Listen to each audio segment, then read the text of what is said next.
Isabel had no heart for jokes. The pain in her eyes deepened, her voice catching. I'm sorry. Ethan, I'm so sorry. Ethan smiled. You silly girl, don't cry. How could this be your fault?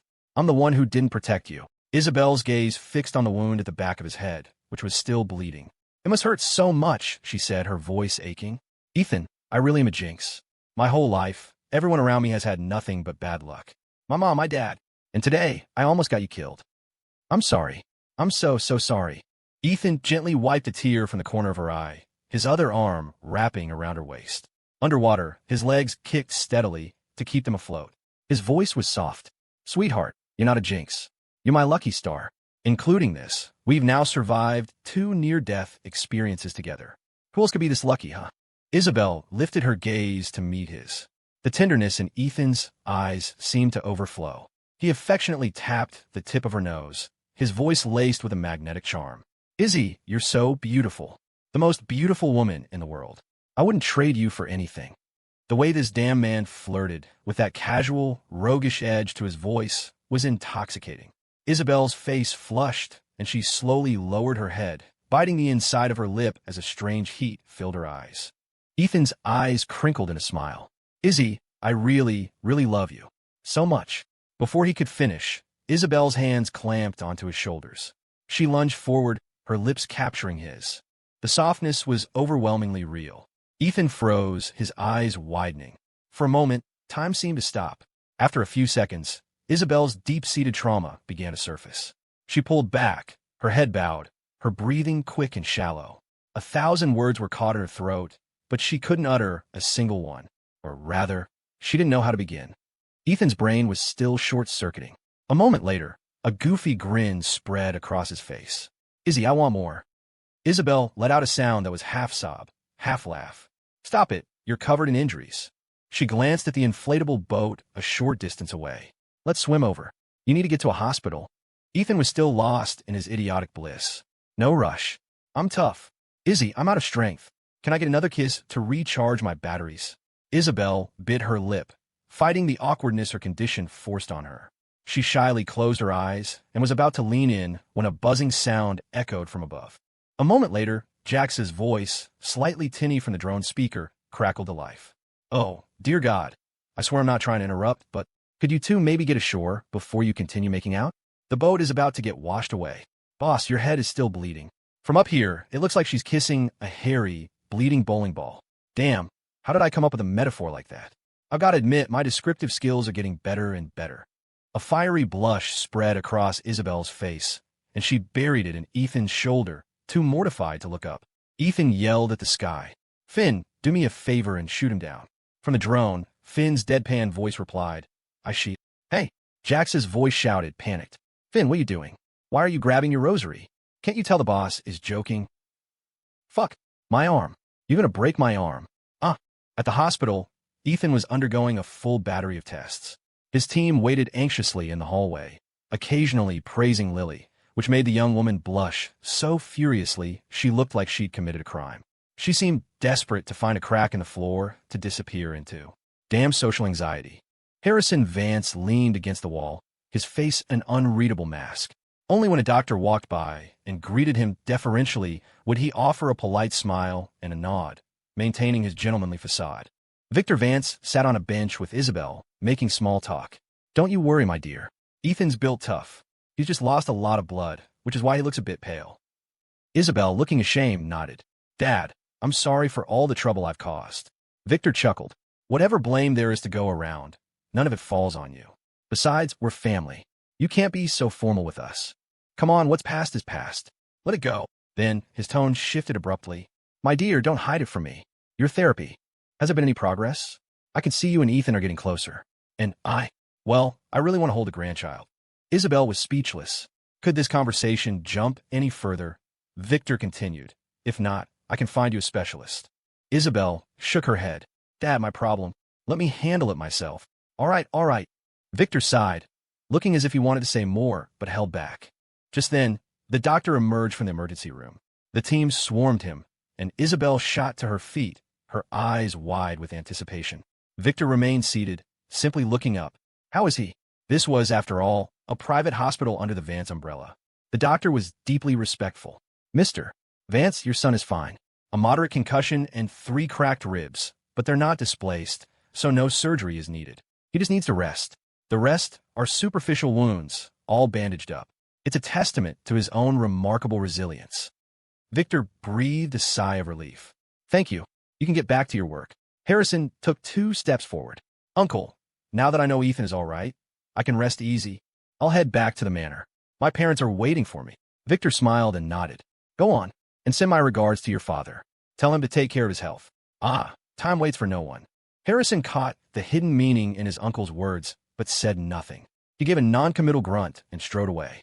When a nurse came out, the team was about to rush into the room, but Jax held them back, tilting his head toward Isabel and Victor. Victor noticed their movements and rose. You kids, each one of you is a hidden talent. Hiv. Lily, my dear, I owe you a massive favor. Whenever you want to cash it in, just say the word. Lily replied timidly, No, Chairman, it was my duty. Victor smiled without speaking, giving her an appreciative nod. He then turned to Isabel. Go on in and see your husband. I won't bother him. I have some business to attend to. Okay, Dad, Isabel replied. Take care, then. I won't see you out. She then walked into the hospital room. Ethan's head was wrapped in so much gauze he looked like a mummy, and 4 was taped to his hand, and his wrists and ankles were bandaged from the powder burns. A wide strap was wrapped around his chest, giving him the slightly comical appearance of a zombie from an anime. Seeing his wife enter, Ethan couldn't hide the joy in his eyes. A mischievous smile played on his lips. Izzy, this doctor is no good. My head still hurts something fierce. I urgently require a dose of your special medicine. Isabel's expression was dead serious, her eyes filled with an unreadable emotion. She walked slowly to the bedside, sat down, and took Ethan's hand. It was the first time she had ever initiated contact. Ethan, there's something I want to tell you. Isabel's cheeks were flushed, a serious intensity shining through her shyness. Ethan reigned in his playful smile, his gaze growing ever more tender. What is it? Isabel took a deep breath, her voice firm. I have a special feeling for you. It's not just because you saved me. I don't know when it started, but I always have this urge to see you. Sometimes when I eat something delicious or hear an interesting story, I have this desire to share it with you. After you moved in, I found myself wanting to get off work early every day just to come home and have dinner with you. I don't know what this means, but the books say this is what it feels like to fall in love. At this, Isabel looked up, meeting Ethan's eyes, and took another deep breath. I'm falling in love with you, but I'm not sure if this is love. I don't understand it. I really don't. You said you love me, that you'll love me for the rest of your life. Is that true? Ethan, unable to contain his excitement, nodded frantically. It's true. The absolute, until death do us part truth. Isabel lowered her head. I'm probably not the gentle, charming type. Ethan, I like you feisty. Isabel, I'm not a good cook. Ethan, I'll handle the cooking. You can do the dishes. Her hand tightened on his. But I have psychological issues. Ethan, I'm pretty messed up myself. Isabel bit her lip. If you have the patience, can you wait for me? A warm smile spread across Ethan's face. I've always been waiting. There's no rush. Not all. I'll wait, slowly, for you to love me a little more. A tremor went through Isabel's heart. Her eyes filled with a mixture of guilt and emotion. After a moment, her tone shifted. Ethan, you know how to use a gun? Ethan nodded with a small smile. There was no hiding it now. Isabel inhaled sharply. So, when you carried me down the mountain, everything you told me about your past, was it all true? Ethan's smile froze for an instant. Izzy, would you be afraid to be married to an outlaw? Isabel countered. You really went through all that abuse, didn't you? Ethan just smiled, gently squeezing her cold hand. It's all in the past. Isabel slowly leaned down, pressing her cheek against his chest, her voice choked with emotion. Why? Why do you have to go through all that? Why'd it have to be you? Ethan, my heart. It really aches for you. Ethan gently stroked her back and said with a roguish grin, So, want to sleep together? Isabel shot him a resentful look. Ugh, you're always so inappropriate. She trailed off, then suddenly leaned in and kissed him again. Ethan was hit with a wave of surprise, but a moment later, his brow furrowed in what seemed to be pain. When Isabel pulled back, a trickle of blood was seeping from the corner of Ethan's mouth. Liar, Isabel said resentfully. If you ever let anyone else bite your lip again, I'll bite it right off. Ethan finally realized that his flimsy excuse about a canker sore hadn't fooled his wife for a second. He didn't bother arguing. The pain on his lips was nothing compared to the sweetness in his heart. He teased, "Sweetheart, is this you staking your claim?" Isabel rolled her eyes. "You can refuse. It's not like I can give you anything more right now, anyway." Ethan sat up, pecked her lightly on the lips, and smiled. "From now on, only you get a bite." After a few moments of playful banter, a call came in from Zoe Russell, who was sobbing. "Izzy, Leo's awake. He's a lucky bastard. He finally woke up. He scared me to death." Isabel felt a massive weight lift off her shoulders. "I'll be right over to see him." She looked at Ethan. "I'm going to see Leo and my godmother. This was all my fault." Ethan nodded. "Have Benny take you." "Okay." Isabel agreed, then paused, asking Finn, "What number is he? And what about that Director Thorne?" "I knew there was something more between you all." Ethan didn't hide it. "Finn is number 4. Jax is number 5. Isabel thought for a moment. "You're number 1. Then who's number 2? "Lily." Ethan gave her a mysterious smile, then leaned in and whispered in her ear. Isabel's eyes went wide in disbelief. A moment later, Isabel left the room, and the team flooded in. Finn was as placid as ever. Lily was timid and concerned. Jax, seeing the blood on his boss's lip, wore a lewd grin. Benny, however, was filled with guilt, standing by the bed and mumbling, "Boss, I'll go kneel when I get back tonight." Ethan kicked at him. "Kneel my ass. Then chew me out," Benny said. "I feel awful." Ethan laughed. "Why would I chew you out? Are you crazy? This wasn't your fault. Hell, even the old fox Victor Vance didn't see what Everett Yates was planning. Don't take it to heart. Now get going. Take your sister-in-law to see her friend. And buy some nice gifts on the way, you hear me?" Benny grunted, "Oh." Seeing the lovesick smile on Ethan's face, he couldn't help but mutter, "Boss, did you get your brain scrambled?" "Finn, I sheep." "Lily." "Benny, sigh. You should watch fewer cartoons." "Jax." "Lily, I suggest you take him out in the sun more often. Maybe it'll evaporate some of the water in his brain." Benny looked at the three of them, then pouted at Ethan. "Boss, I'm leaving then." When Isabel arrived at the other hospital, her 2 best friends were bickering. Leo's face was pale, his voice weak. "That scared me to death. The knife was only a few inches away from my—" "You know." Zoe shot back, scared. "Shouldn't you be disappointed? It's not like you use it anyway." "Hey, you bitch, I may not use it, but I have it. Unlike some people." Cough, cough. "Hey, I've got a joke for you." So, one day Adam and Eve are in the garden, and Adam says, "Eve, do you love me?" And Eve says, "Who else is there?" "Ha ha ha. Ow, ow. I can't laugh. My stitches are going to rip." Zoe looked ready to throttle him, but just then, Isabel pushed open the door. Seeing Isabel, Leo forced a smile. Well, look what the cat dragged in. You finally remembered me." Tears welled in Isabel's eyes, a lump forming in her throat. She couldn't speak. Leo waved a limp, delicate hand. "Oh, save the waterworks for your damn man. I'm not dead yet. Hiv, hiv. Hey, you bitch, you know what? That knife went right through my appendix. So I guess you could say it was a blessing in disguise." Zoe snorted. "Castrating, you would be a bigger blessing in disguise." Leo shot back. "Hey, where's your other half? Huh? Where'd he go?" Isabel finally broke into a smile through her tears. Her life had always been plagued by misfortune, but fate had been kind enough to give her 2 best friends, and a man who treasured her and loved her more than his own life. After visiting Leo, Isabel went to see his mother. The catastrophe had left Isabel racked with guilt. Mrs. Asher didn't blame her, and in fact felt a measure of guilt herself. But what mother, forced to choose between her own son and her goddaughter, wouldn't make the same choice? Thankfully, the outcome wasn't tragic, and there were no words left unsaid. It was late at night when Isabel and Zoe finally left the hospital. On the way to the parking lot, Zoe looked at her best friend and asked abruptly, "Is your damn man okay?" Isabel took a deep breath. 3 broken ribs, a moderate concussion, and at least 7 or 8 other wounds. "He's wrapped up like a Christmas ham." Zoe clicked her tongue and sighed. "Izzy, I was really wrong about him before. I need to give him a proper apology. I officially accept him as my brother-in-law." Speaking of which, fate really chewed up a romance novel and force-fed it to you, didn't it? Why is my life so pathetic? Ugh, that damn K-drama reject. I can't even be jealous anymore. Isabel suddenly stopped and looked at Zoe, her gaze firm. "Zoe, I want to try the physical therapy." The next morning, Isabel and Zoe went to the hospital together to see Ethan. The 2 friends had stayed up talking late into the night. It was only 8 o'clock, and while makeup could hide their dark circles, it couldn't hide the bloodshot veins in their eyes. Zoe carried a fruit basket and a bouquet of flowers.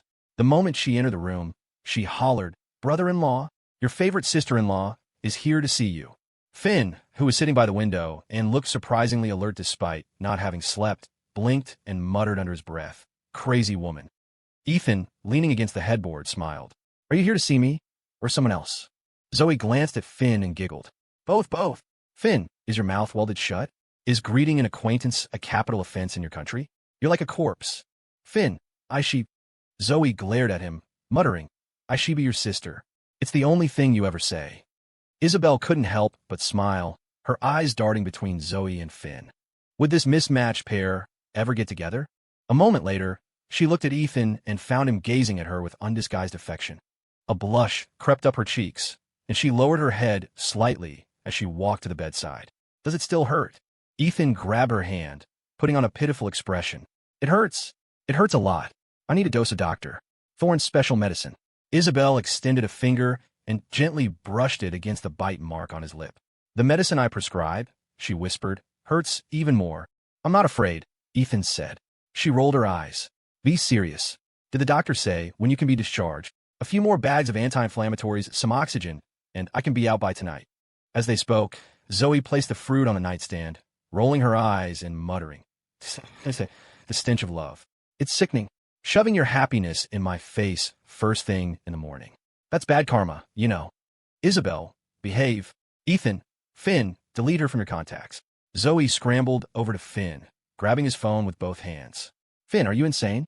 If your boss told you to eat shit, would you do that too?" Finn replied calmly, "Unlike you, he's not missing a screw." Zoe turned to Ethan with a pitiful expression. "Brother-in-law, I was wrong. Hey, what happened to your lip?" Isabel's face grew even redder. She instinctively moved to cover Ethan's mouth, but it was too late. "Your sister bit me," Ethan said. "It was sweet." Zoe's eyes rolled so far back they nearly popped out. She then shot a resentful glare at Finn. "Finn, did you even wash your face this morning? Look at you, your skin is so dry." No, this won't do. You have to come to my clinic tonight. I'm giving you a facial." "Finn, Ethan was laughing so hard his wounds threatened to split. If his cold-blooded brother and Dr. Russell actually got together, how much fun would life be? After a few minutes of joking around, Isabel straightened Ethan's collar and stood up. "Ethan, I'm going now. You get some rest." Ethan paused. "It's the weekend. Where are you going? Stay and keep me company." A strange, uncomfortable look flashed in Zoe's eyes, and she turned to look out the window. Isabel squeezed Ethan's hand and smiled. "I'm going to Zoe's for a treatment. I haven't had one all month." Ethan shrugged. "All right, take the big guy with you. I'll feel better." "Okay." Isabel nodded, then looked at Zoe. "Let's go." Zoe subtly poked Finn in the chest. "You have to come tonight," she teased. "Finnegan misses you. You can neglect me, but you can't abandon our child, can you?" With a peal of laughter, she said goodbye to Ethan and left with Isabel. Ethan looked at Finn, puzzled. "A child? You two are playing some kinky games, huh?" "Finnegan, that's a festive name." Finn said nothing. Ethan smiled. "Finn, you should really consider it. Dr. Russell is great." Finn said flatly. "I don't have many years left. It's pointless." "Don't talk like that," Ethan said. "It's just a bullet. We'll find a way to get it out." Finn didn't reply. He turned his back to Ethan and squinted out the window. The sunlight was a bit harsh. Ethan picked up his phone and sent a message to Milo. "What do the specialists in Shanghai say?" More than 10 minutes later, Milo replied. "I showed him Finn's scans. He ran a VR simulation of the surgery. It failed, but he's taking it very seriously. He's still trying to figure something out." Ethan typed back, "Give him more money. Throw money at it until they come up with a solution. And keep in touch with those hospitals in New York and Luxembourg. Whichever one has the most promising plan, that's where we'll go." "Milo, I know. I'm on it." Meanwhile, Benny drove the two women to the clinic. Learning from the last disaster, the big man personally escorted them upstairs and did a full sweep of the clinic. Once he confirmed it was safe, he was about to leave when Isabel stopped him. "You can just rest in the living room. There isn't even a place to sit in the hallway." Zoe, knowing Benny was still blaming himself, tried to comfort him. "Hey, you may look like a doofus, but you actually make a girl feel safe. Sit on the sofa. I'll make you some coffee. If you get bored, watch some TV, play with the cat." Benny smiled sheepishly. "I'll just wait outside." Hith. "Ma'am, I used to be a monk. I'll just meditate in the hallway. Don't mind me." Isabel pouted. "No, you'll listen to me. Stay in the living room and don't wander off. Otherwise, your boss will say I'm mistreating you." She paused, then teased. "Besides, aren't you afraid a bad guy will fly in through the window?" Benny scratched his head. "From this high up? If they can fly in, it'd have to be Spider-Man. I can't beat him." Zoe scoffed. "You're built like the Hulk, and you can't beat Spider-Man?" Don't forget, you're the guy who can knock out a god with one punch. Ha ha ha. Speaking of which, I think you look more like a supersized version of Ma Dong-suk from One Punch Man. Ha ha ha. The jokes seemed to put Benny at ease, and he reluctantly sat on the sofa. Zoe made him a coffee, turned on the TV, and then led Isabel into the treatment room.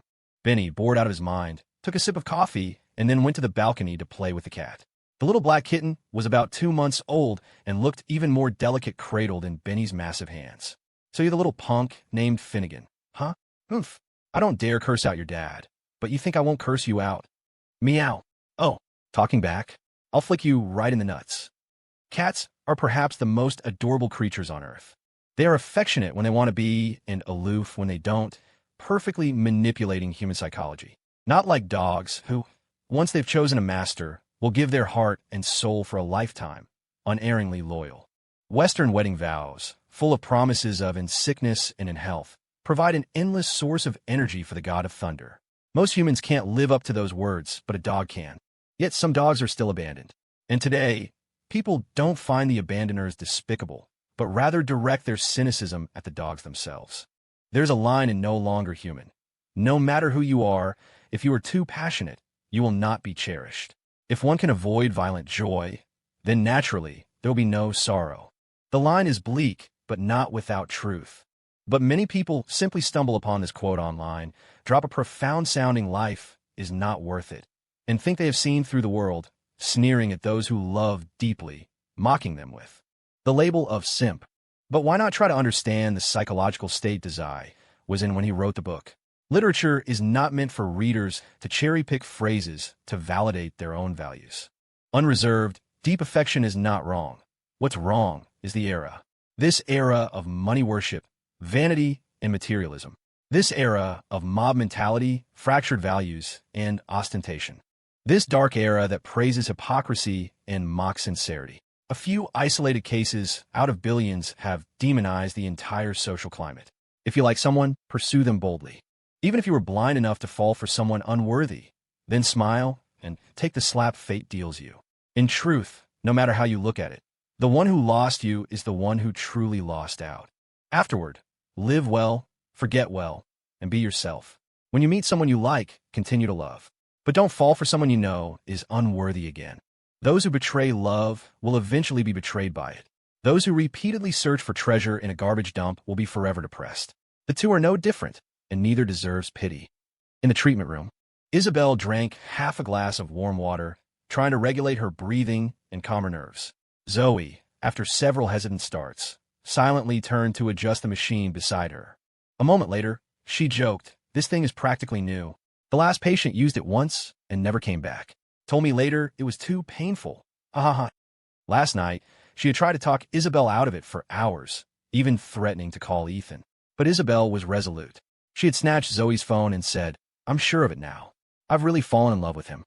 Zoe, love requires effort from both people. I can't just keep enjoying his love and do nothing in return, can I? I don't want to make him suffer any longer. And I can't bear to make him wait too long. From the initial cataclysm to this constant, overwhelming desire to see him, Isabel had seen and remembered every sacrifice Ethan had made, both overt and subtle. She truly didn't want to make him wait anymore. Or perhaps, she herself couldn't wait. The greatest fortune in life is when the person you fall in love with happens to love you back just as deeply.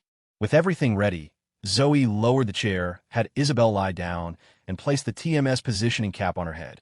"Izzy, just relax." Isabel nodded, smiling faintly. "Let's begin." Zoe returned the smile and turned to operate the machine.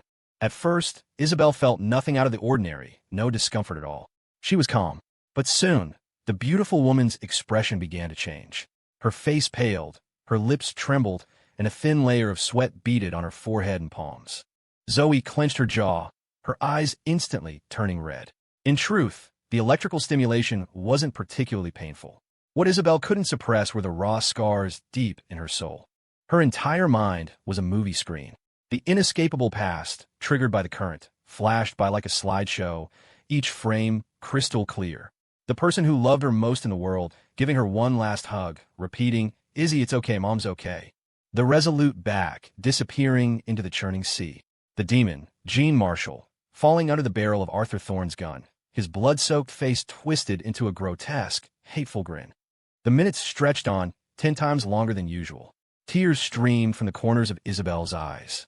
Her hands were clenched into tight fists, and pained groans occasionally escaped her throat. Zoe felt as if a hand were clamped around her own throat, strangling any sound. Tears streamed down her face. More than once, she wanted to turn off the machine, but she knew that even if she did, Isabel would just find another therapist behind her back. This girl, she was stronger than most men. A full half-hour passed before the treatment finally ended.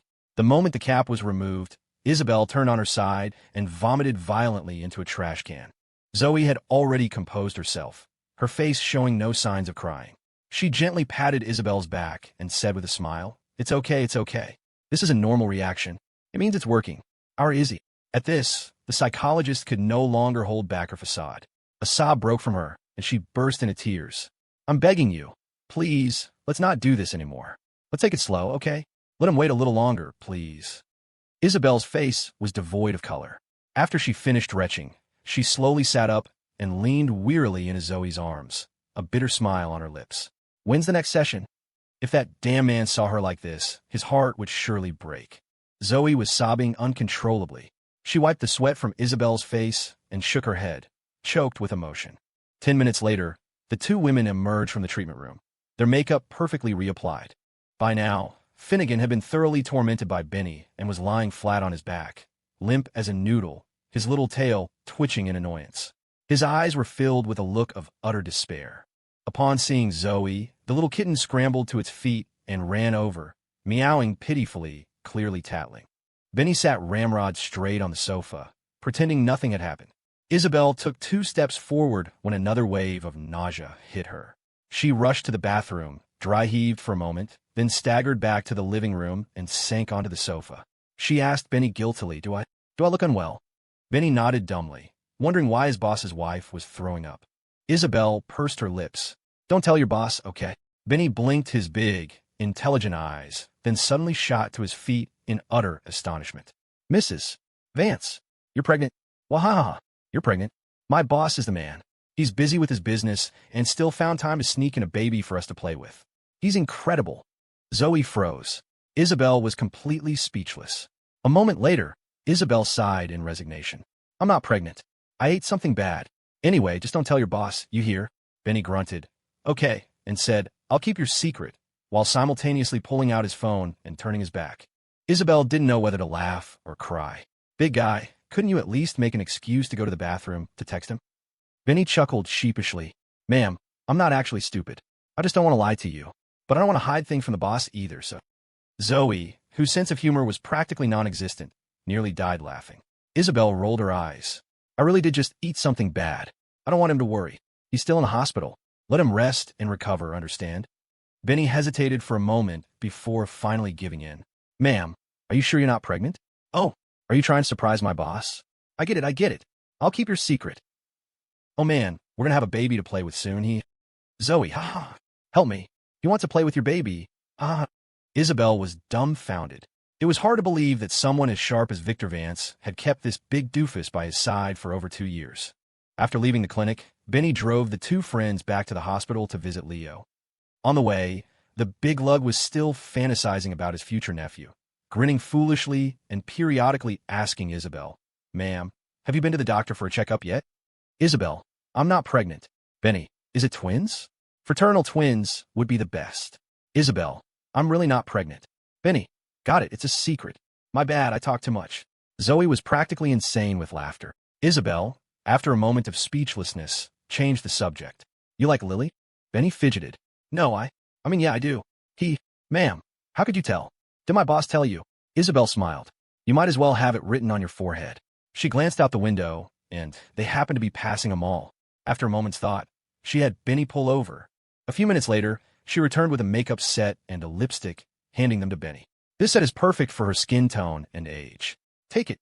You can tell her you bought it for her later." Benny couldn't hide his excitement. He took the cosmetics, tossing them one by one onto the passenger seat. "Ma'am, I can't accept this." "Wow, is this lipstick a fancy brand?" "Audi. Must be super expensive, right?" Seeing him so frugal, no one would ever guess he was sitting on one. $5 billion. Isabel smiled. She should like it. "Ask her to dinner tonight, give it to her then. Be sincere about it. Oh, okay, Benny said. Zoe was laughing so hard she could barely breathe. Please, what century is this? Taking her to dinner? Don't listen to your boss's wife. She's never even been on a date. What does she know? Let me teach you. The weather's nice today. Take her to the beach, tell her some jokes, and once she's happy, give her the gift. Don't be too serious, or it'll feel too formal and make her uncomfortable. Just joke around. Ask her to try on a lipstick. Once she has it on, tell her you want to taste it. A romantic beach, romantic moonlight. And boom, you're in. Benny's eyes widened in a moment of enlightenment. I get it. Watching his excitement, Zoe sighed for some reason and muttered, when is Finn ever going to taste my lipstick? Isabel's lips curved into a smile. I think you're drooling. Zoe said dejectedly. Izzy, can you get my greatest brother-in-law in the world to help me out? That damn K-drama reject only listens to him. If that doesn't work, just have your man issue a royal decree that he has to date me. Isabel, we live in an age of freedom. You can't force these things. Zoe rolled her eyes, then looked at Benny. Hey, big guy, you're close with Finn? You must know what kind of girl he likes, right? Someone like me. Does he like me? I want the truth. Benny stammered, I don't know. Anyway, the ones he doesn't like, cough, he's never dated. As the words left his mouth, Benny broke out in a cold sweat. If he hadn't stopped himself, Finn's crucifix would have surely found its way into his gut 108 times tonight. Isabel was puzzled. Your boss said he was really hurt by his ex. How can you say he's never dated? Big guy, you're not being honest. Benny fell silent. I don't know how deeply he was hurt, but I know she was buried pretty deep. Zoe pressed. Go on, it's in the past. I don't mind. When was the last time he dated? What did the girl look like? Was she prettier than me? Benny coughed a few times. I remember. The last time he was in a relationship was the last time.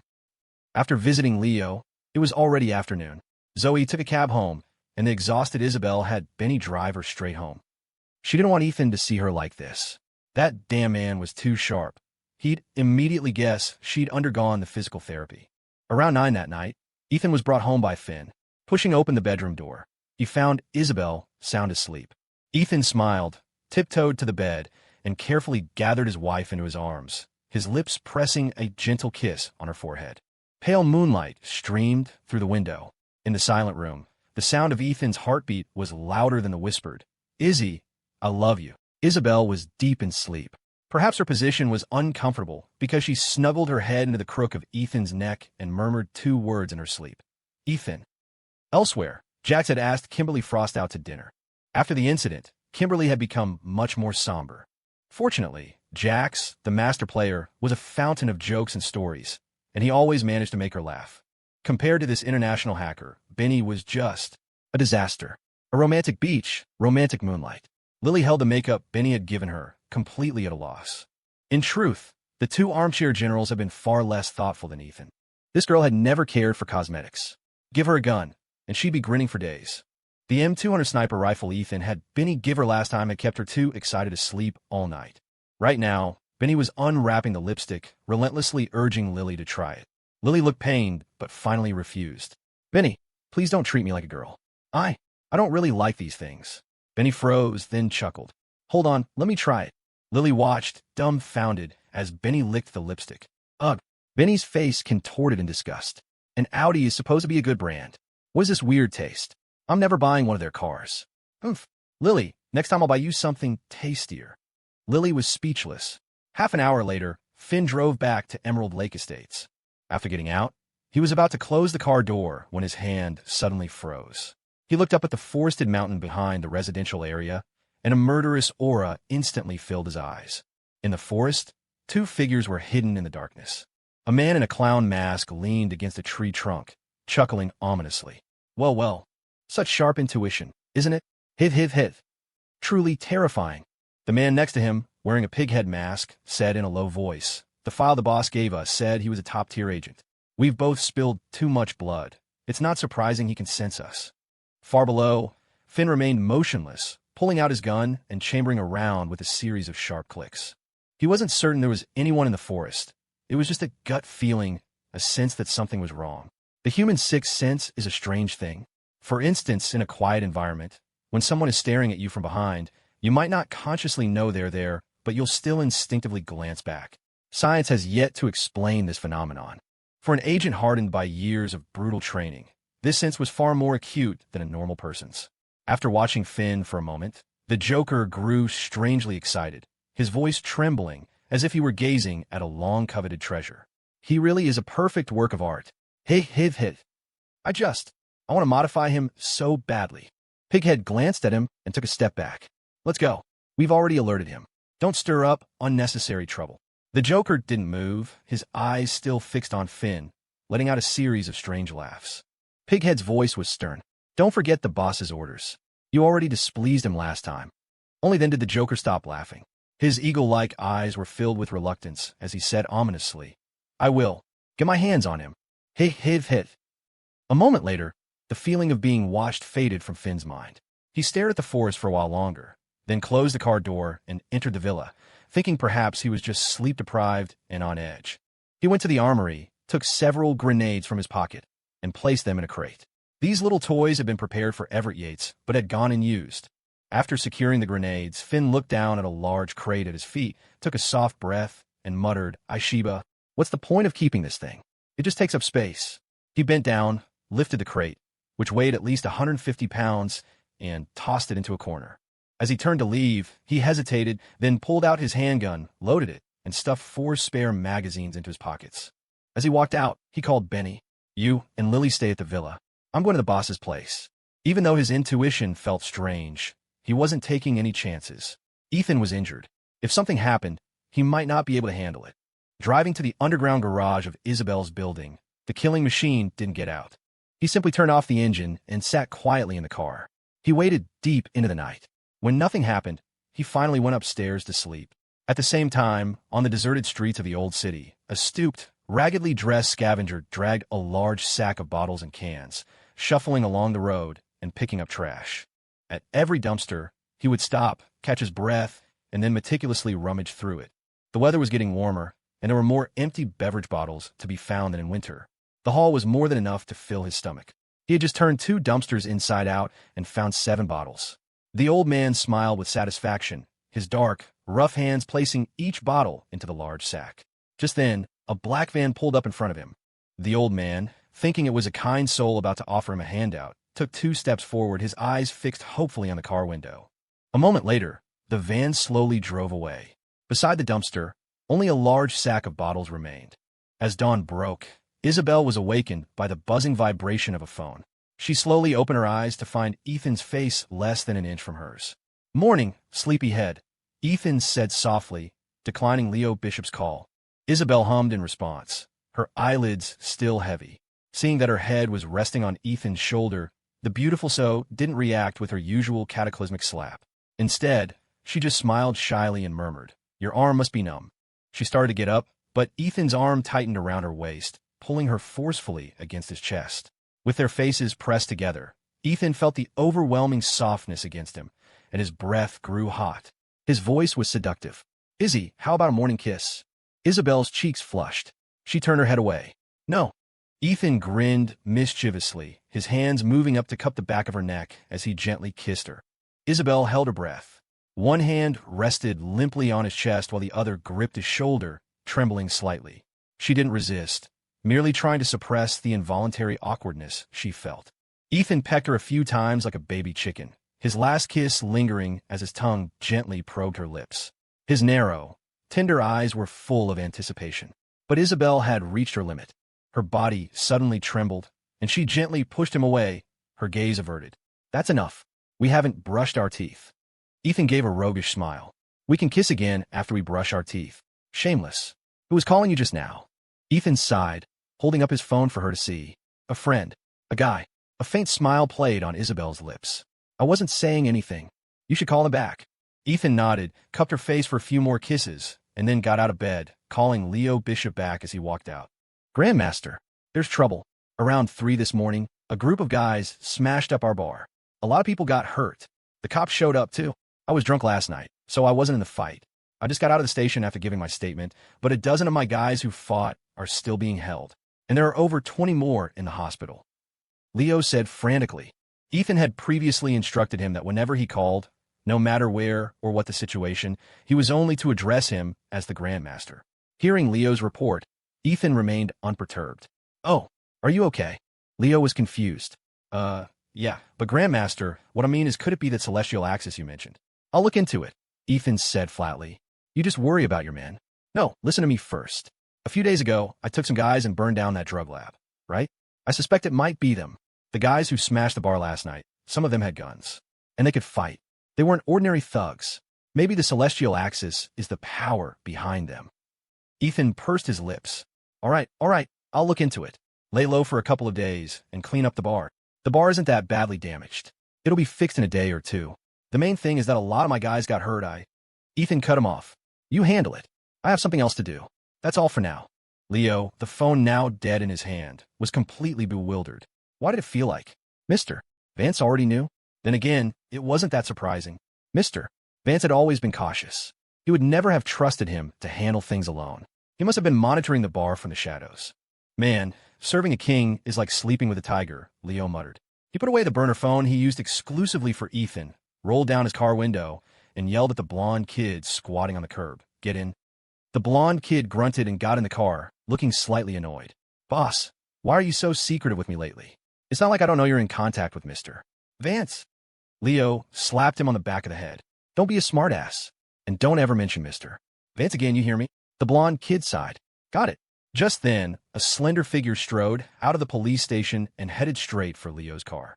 Leo quickly opened the door, a wide grin on his face. Rosie, get in. You must have been scared when the bar was trashed, huh? The young woman, Rosie, had captivating eyes and a sultry charm.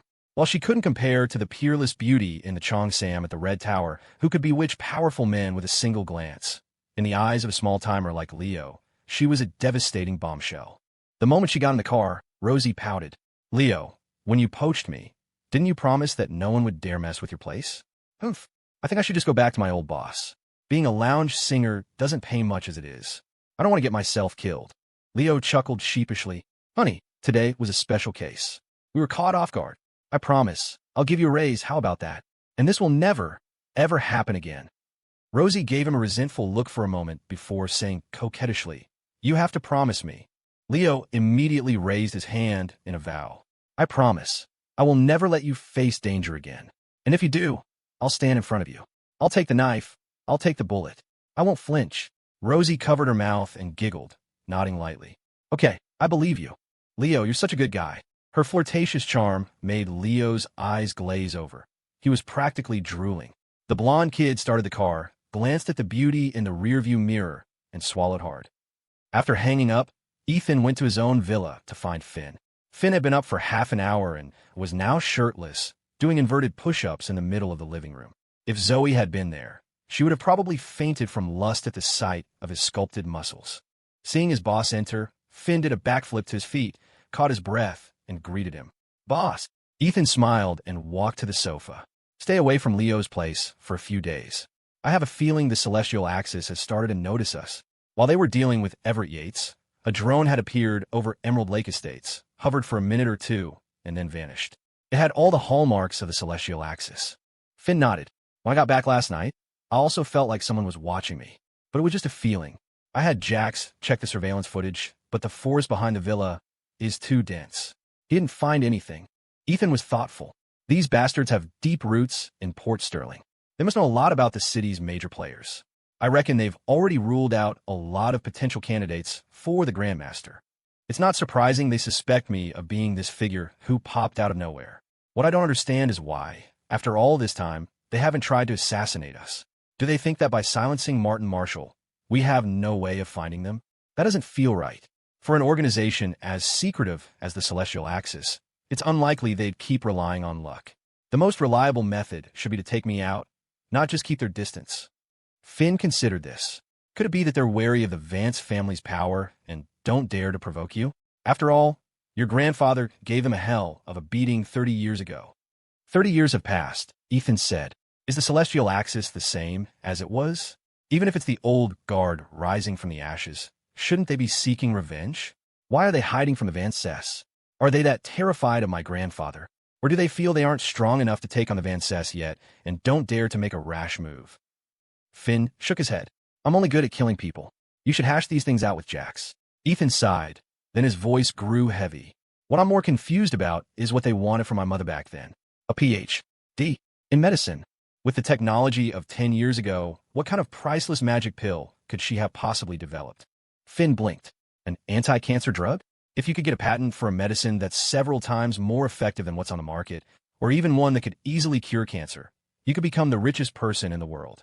Or maybe something that grants immortality. If that's the case, even if one pill cost $10 billion, the super rich would be fighting to the death for it. Ethan shook his head with a smile. My mother wasn't a goddess. It wasn't that fantastical. The two brothers fell silent. Then Finn said abruptly, by the way, Jack said the bar got smashed. Ethan nodded, his tone light.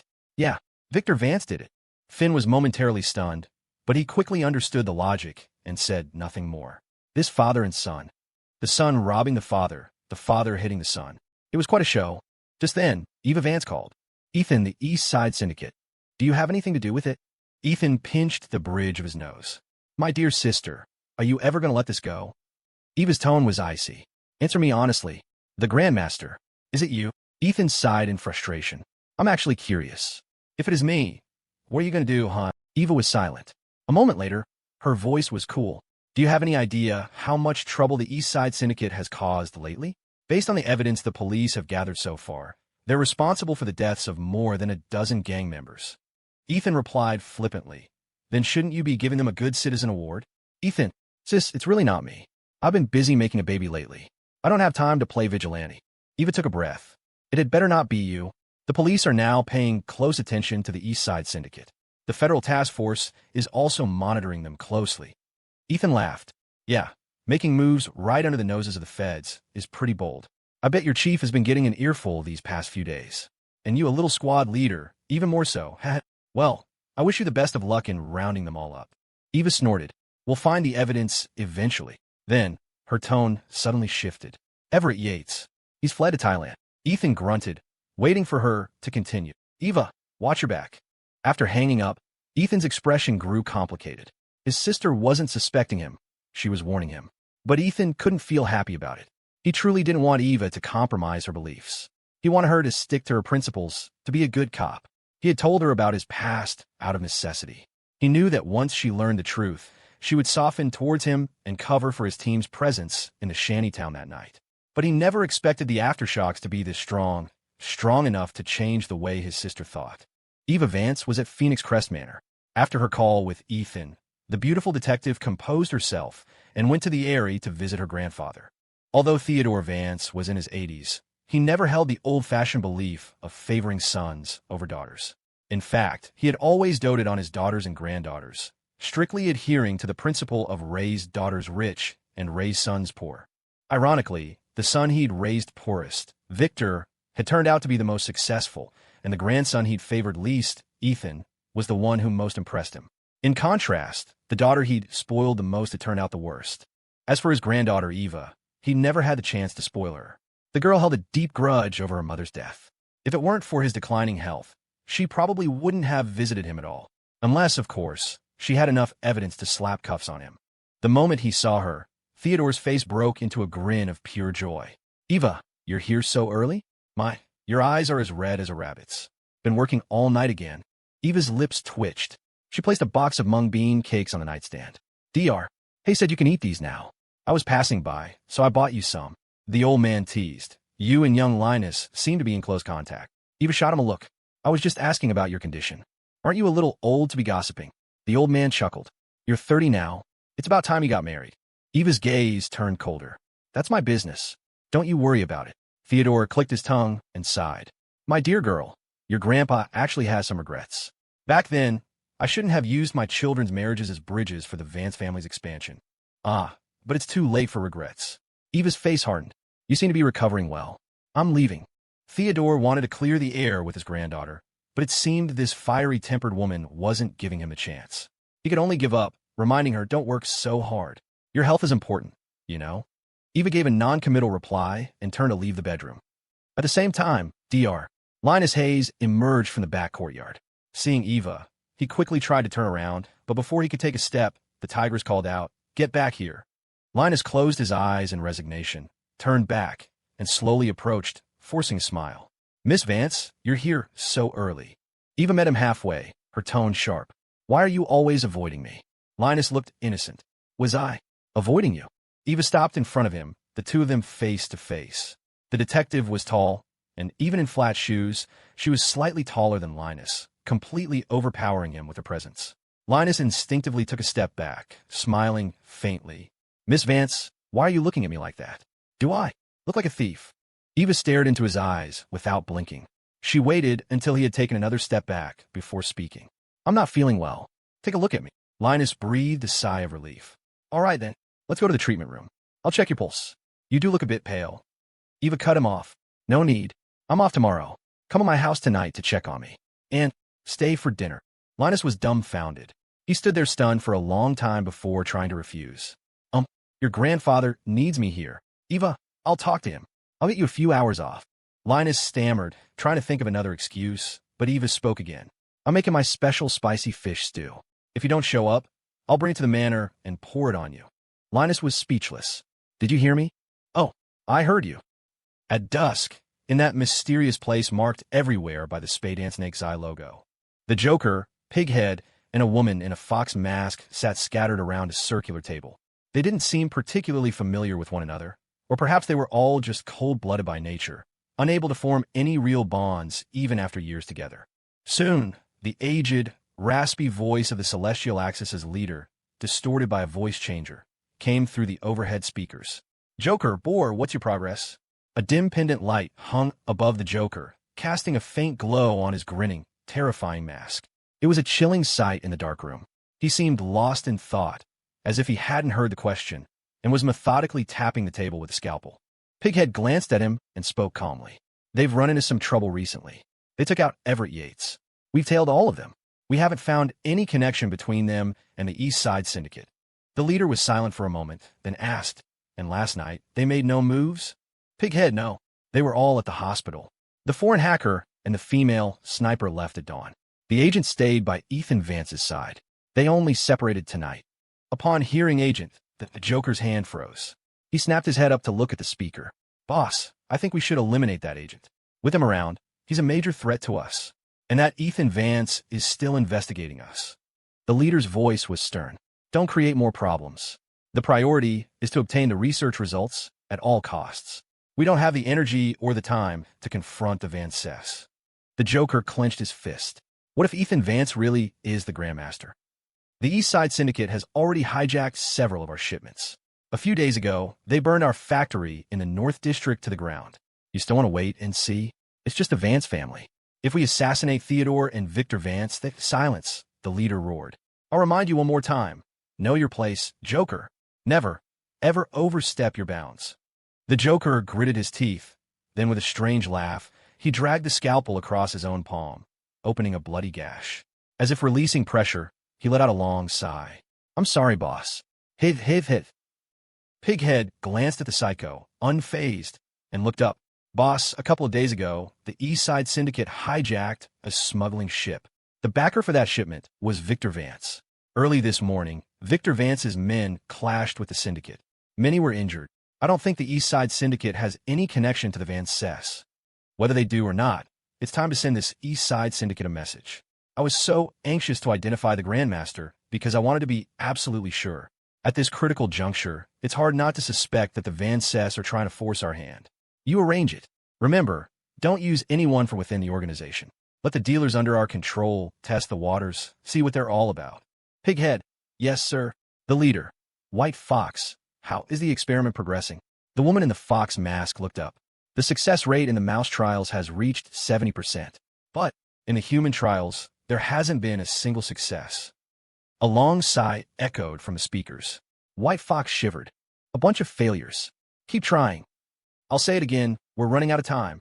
At the same time, Linus Hayes was leaning against a secluded pavilion halfway up the mountain, staring blankly at the fiery sunset. His phone was ringing incessantly, but the genius doctor seemed not to hear it, ignoring it completely. After 2 minutes, the ringing finally stopped, followed a moment later by the chime of a text message. Linus took a shallow breath and glanced at his phone screen. "Eva Vance, you bastard. You just wait. I'm coming to the manor, right now, to tear you apart." The short sentence was like a cold, sharp blade. Linus shivered and muttered, "That tomboy. Ugh, I guess I'll sleep in the Grand Hall tonight, to avoid being dismembered by that she-devil." He swiped his finger up the screen, activating a second operating system on his phone. After 6 or 7 seconds, he switched it back and continued to admire the sunset. In any case, he wasn't going back to his own house. The old nursery rhyme says the woman down the mountain is a tiger, but it forgets one thing. Tigers can climb mountains too. About an hour later, the sun set, the fiery clouds began to fade, and the evening breeze grew stronger. Linus pulled his jacket tighter, wondering if he should go to the Grand Hall to find something to eat. By now, that she-devil was probably lying in wait at the Eyrie, so he likely wouldn't run into her. Just then, the old butler, Mr. Watkins, slowly walked up a small path. As a former soldier who hadn't exhausted himself with family business like Theodore had, he practiced martial arts daily to stay fit. So, even at nearly 80, he was still robust. With his hands behind his back, he ascended the steps with a steady gait. Linus caught a glimpse of the butler out of the corner of his eye, calmly turned to look, but said nothing. When Mr. Watkins saw Linus, he was surprised, not expecting to find him here. After a moment, he slowly approached and said in a low voice, "Dar, Hayes, what are you doing here?" Linus replied nonchalantly, watching the sunset. As he spoke, he glanced at the butler's shoes, which were dotted with dirt. He wondered where the man had been. Usually, the butler took the security golf cart up and down mountain. Seeing Linus's dismissive attitude, Mr. Watkins didn't seem annoyed. He stared at Linus for a moment, then sighed. "The wind's picking up. Be careful not to catch a cold." Linus grunted and sat down on a stone bench in the pavilion with his back to the butler, ignoring him. Mr. Watkins opened his mouth, his eyes filled with a complicated emotion, but he said nothing more. He turned and walked away, hands behind his back. A moment later, Linus turned his head and watched the lonely, receding figure, his own eyes flickering with an unreadable light. After half an hour, he finally made his way down the mountain to the Grand Hall. Eva Vance, having turned the Eyrie upside down, stormed back into her grandfather's bedroom, rummaged through his closets, and then glared at his bed. Theodore sighed wearily, a headache blooming behind his eyes. "My dear girl, I may be fond of Dr. Hayes, but do you really think I'd let him hide under my bed?" Eva bent down to look under the bed, gritted her teeth, and said angrily, "I finally get a day off, and this bastard stands me up. When I find him, I'm going to tear him into 8 pieces." Theodore was at a loss. What sin had he committed? All the Vance women were powder kegs. Not a single one had the grace of a high society lady. In the end, unable to find Linus, Eva had to leave the mountain in a huff. As she passed the third family's courtyard, she ran into Victor. "My dear, when did you get here?" Victor, who had been frowning over the acquisition of the Yates Company, immediately broke into a happy smile and walked over to greet his eldest daughter. Eva's eyes were cold. She pursed her lips, not intending to stop. But when she saw her father walking with a slight limp, she paused, frowning. "Did you use the medicine I gave you? Why don't you go to the hospital and get it checked out?" A warmth spread through Victor's chest. He smiled. "I'm using it, always using it. Hith. This old problem doesn't act up often. It just hurts a little now and then. It's nothing." Eva's voice was icy. "It'd serve you right if you died of pain. Why did my uncle's bullet kill you back then? Your own sister's life, and all you got in return was a limp. What a bargain." Victor's smile faded slightly. "It was my fault. All my fault. I deserved to get shot. Hith. By the way, your maternal grandfather passed away a while back. Did you go to Hong Kong for the funeral?" Eva gritted her teeth. "Thanks to you, my 2 uncles wouldn't even let me in the door." Victor smacked his lips and gave a sheepish laugh. "Those 2 stubborn mules. So petty. Hith. "Victor Vance," Eva said, her eyes welling up, her tone frigid. "Even though you didn't kill my mother with your own hands, my sister and I will never forgive you for the rest of our lives." Victor didn't try to defend himself. After a moment of silence, he said, "Keep in touch with Zara? That girl is too rebellious, too stubborn. She's always making her in-laws unhappy. I'm worried she'll be mistreated." Eva sneered. "You care about her now? Why didn't you care about her back then? When you were calling her a little punk, did you ever stop to think if you were being a proper father? Just because she didn't want to use her marriage as a stepping stone for your business, because she ran off to Vegas to marry the man she loved, you had to disown her. What's the difference between you and grandfather? No, there's a difference. You're more shameless than him, and far more heartless." Victor was silent again. The father and daughter parted on bad terms. Eva got in her car and sped away. Just as she was descending the mountain, her phone rang. Thinking it was Linus, she quickly pulled it out, only to see an unfamiliar number. "Hello, who is this?" "Hello, Detective Vance. This is Quentin Irons." "Haha, you should know who I am." Hearing the name, Eva was startled. Quentin Irons, the high-ranking federal prosecutor, the special envoy who had arrived in Port Sterling before the new year and whose first act was to take down Arthur Thorne's political protection, the head of the federal task force. Stunned, Eva quickly replied respectfully, "Director Irons, hello. Yes, I won't waste time with pleasantries. Come to Cloud Lake Lodge. I'd like to have a cup of tea with you." Though puzzled, Eva didn't dare to ask any questions. She immediately agreed. "Yes, sir. I'll head over right away. I should be there in about half an hour." "Good. I'll be waiting." Half an hour later, Eva Vance arrived at Cloud Lake Lodge. As soon as she parked, a middle-aged man in a secretary's attire strode up to her, smiling and extending a hand. "Detective Vance, you're here." Eva, feeling a bit nervous, nodded lightly and smiled back. "Hello. Director Irons is in the solstice room. You can go right in." Eva thanked him and hurried over. In the private room, Quentin Irons, a man just past 50 but with a full head of white hair, a commanding presence, and piercing eyes, was engrossed in a thick file. Hearing a knock, he closed the file and placed it in a black leather briefcase beside him. "Come in." Eva entered, bowing her head respectfully. "Director Irons, hello." Irons smiled slowly and pointed to the chair opposite him. "Please sit." "Detective Vance, I hope calling you here so abruptly didn't inconvenience you." Eva waved her hands frantically, shedding her usual cold, "I bow no power" demeanor. She was like a starstruck fan, both excited and flustered. In recent years, Director Irons had moved from city to city, taking down numerous high-ranking officials and countless lesser ones. His reputation was legendary, and Eva had long considered him her idol. After she sat down, Irons personally poured her a cup of tea, his posture relaxed, his tone even more so. "Before coming to Port Sterling, I heard that the detective squad had a stunningly beautiful detective. Haha, seeing you today, I can say the rumors don't do you justice. You must be in the next police recruitment video." Eva held the teacup with both hands, uncharacteristically shy. "You're too kind, Director." Hit. Irons laughed, then said, "If you don't like jokes, I'll get straight to the point. Detective Vance, I want to confirm something. Are you a good cop? One who serves the people?" Eva was taken aback. She shot to her feet and saluted. "Director Irons, my case-solving abilities can be questioned, but I am absolutely worthy of my uniform and the trust the people have placed in me." Irons clicked his tongue. Sit. No need to be so formal with me." Hiv. Then, his tone shifted abruptly. "Forgive me for being blunt, but in fact from the day I arrived in Port Sterling, I have been secretly observing you. And now, I firmly believe that you are, without a doubt, a good cop." An unnatural expression flickered across Eva's face. She didn't know what the director wanted from her, but she knew the task force had been vetting her for so long because of her family background. Irons didn't beat around the bush. "Don't take it personally, detective. It's just that your family background is a bit complicated." Eva forced a smile. "Not all. It's to be expected." She had a sinking feeling. Now that he was being so direct, was he going to ask her to be an informant within the Vance family? As if he could read her mind, Irons smiled.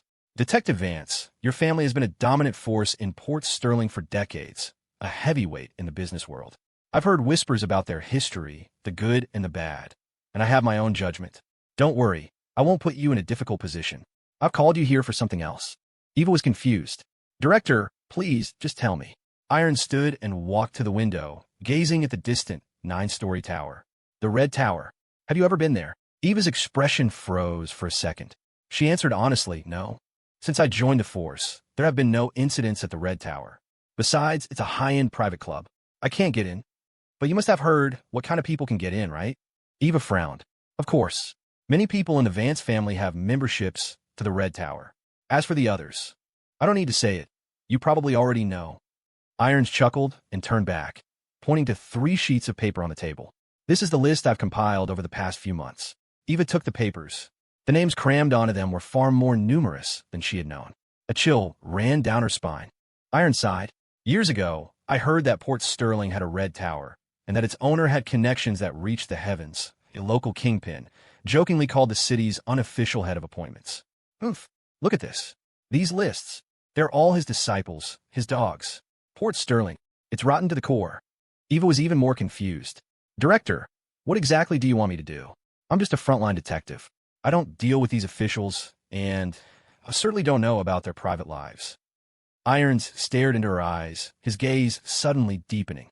"Detective Vance, I'm not asking you for intelligence. I'm asking you to join the task force." Eva was utterly dumbfounded. Irons continued, "I need someone Someone fearless, someone who can be impartial, who won't bow to power, who can cut through all obstacles. The task force can arrest anyone it wants, raid any place it wants, without any regard for connections, without any hesitation, and without any leaks. Can you handle that responsibility? Eva was stunned. It took her a long moment to process it. She nodded vigorously. I can, and I would be honored to join the task force. Irons nodded with satisfaction. Good. Detective Vance, I want you to understand that I have placed great hope in you. Remember, what passes between us must not be known to anyone, including your chief of police. You will continue your daily duties as usual. When there's a mission, I will contact you personally. Understand. Good. Irons took a sip of tea. One more thing. This new East Side syndicate in Port Sterling. What do you know about it? Eva's heart skipped a beat, but she kept her composure. They've been making a lot of big moves lately. The police have arrested several people. We've confirmed that the leader is a man named Leo Bishop, but we don't have enough evidence to arrest him yet. Irons pondered for a moment. To be so brazen at a time like this. He's either incredibly arrogant or someone is pulling his strings with some other agenda in mind. You need to keep a close eye on him. I'll also speak with your chief. We'll let out a long line to catch a big fish, bring them all in if we can. Cracking down on crime is my #1 priority here in Port Sterling. Understood, Director. All right, that's all for today. You can go home. Mr. Evans and I have some things to discuss. After Eva left, his assistant, Mr. Evans, entered the room. While boiling water for tea, he asked, Director, can we trust this Detective Vance? Irons smiled. Do you have any other suitable candidates to recommend? Mr. Evans gave a sheepish smile and said no more.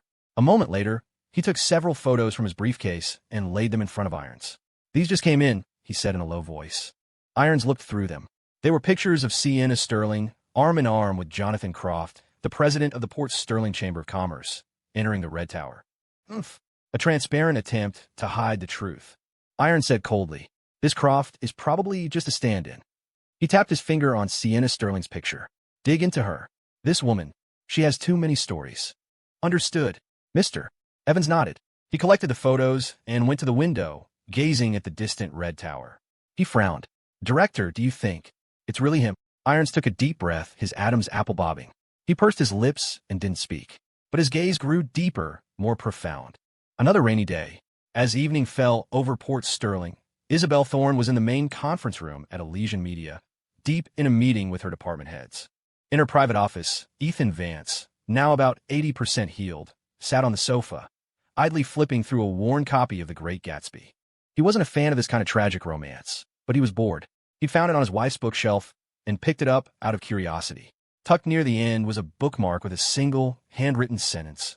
Love as deep as the sea, yet we are still just strangers in the end. It was Isabel's handwriting. A smile touched Ethan's lips.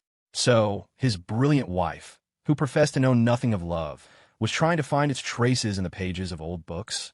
He chuckled, tossed the bookmark into the trash can, and picked up a fountain pen from a desk.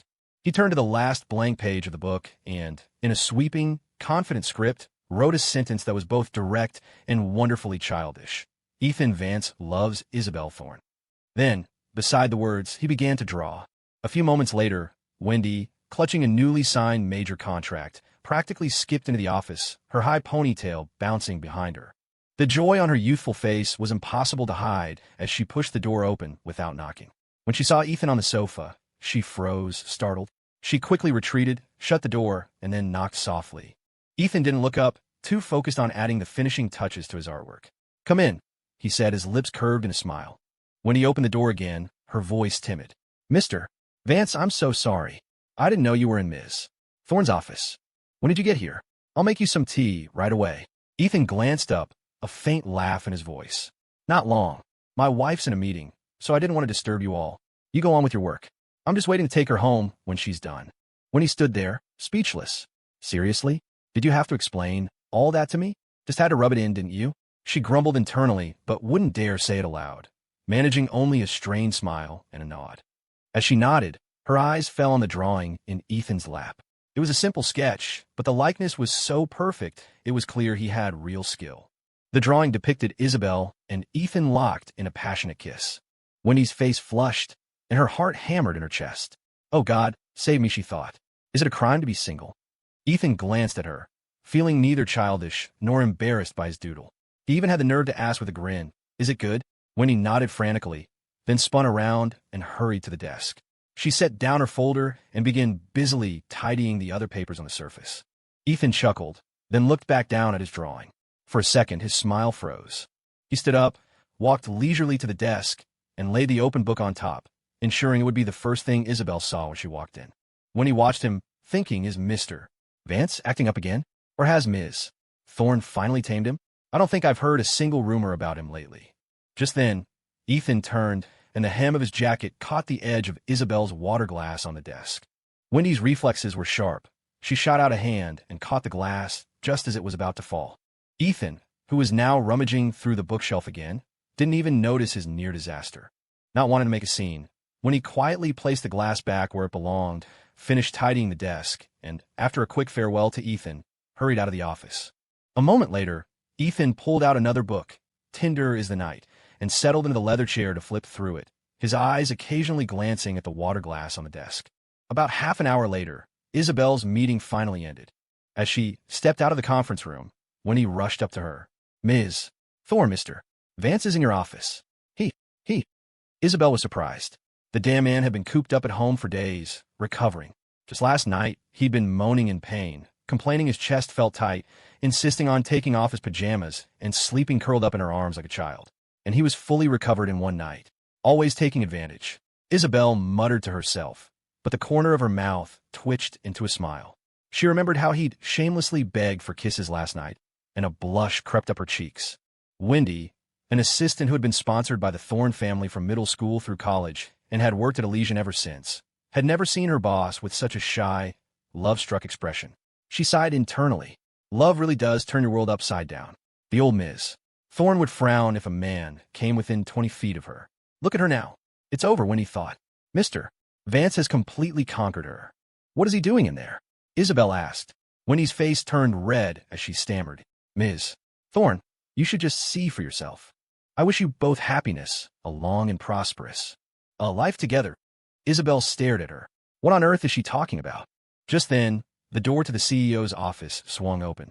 Ethan poked his head out and saw Isabel standing by the conference room. He broke into a wide grin and shouted down the hall, Wife, come here, I missed you. The department heads, who were just leaving the meeting, froze like statues. They glanced at Isabel, then quickly looked down, hiding their smiles as they scurried back to their own offices. Isabel's face burned with embarrassment. She strode quickly to her office, shut the door firmly behind her, and glared at Ethan. Are you insane? This is the office, not our house. I am insane, Ethan said with a roguish grin, and I need you to cure me. He took a step forward, trapping her against the back of the door, and without another word, leaned in and kissed her. Isabel's hands tightened on his shoulders. She didn't respond, but she didn't pull away either. After a few seconds, she gently pushed him back, her head bowed in shy defiance. She took a deep breath. You rogue. We're at work. Stop messing around. Ethan wrapped his arms around her waist, his eyes soft and filled with a watery tenderness. That wasn't enough, he murmured, his voice a seductive whisper. One more. Isabel reached up and playfully twisted his ear. Shameless, she muttered, then pushed him away and walked toward her desk. Ethan followed slowly behind her, completely unabashed. There's no one else here, wifey. Just one more kiss. Isabel sat down, about to retort, when her gaze fell on the open book on her desk. She stared at the drawing, and suddenly Wendy's bizarre reaction made perfect sense. After a long moment, she looked up at Ethan, a mixture of exasperation and amusement on her face. Are you ever going to grow up? A laid-back scoundrel pursuing a powerful Ice Queen CEO. The more childish the gesture, the more romantic it is, don't you think?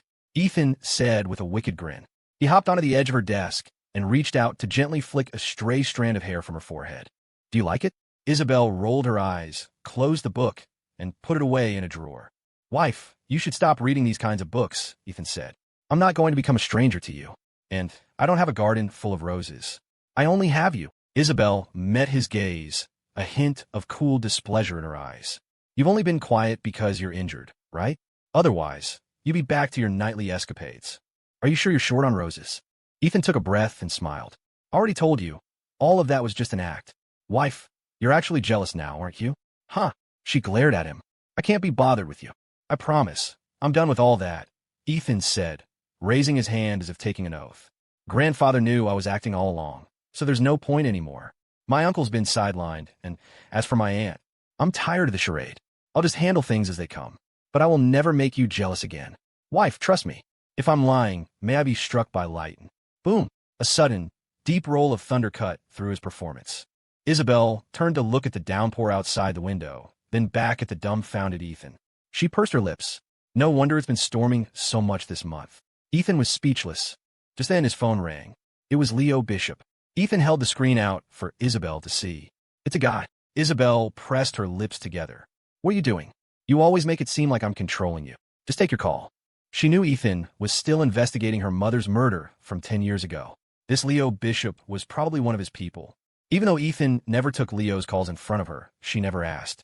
Ethan stepped out of the office to answer. What's wrong? Leo's voice was full of grievance. Boss, some guys came and trashed the bar again this afternoon. It was those same drug dealers. Ethan sounded impatient. Then call the cops. Call the...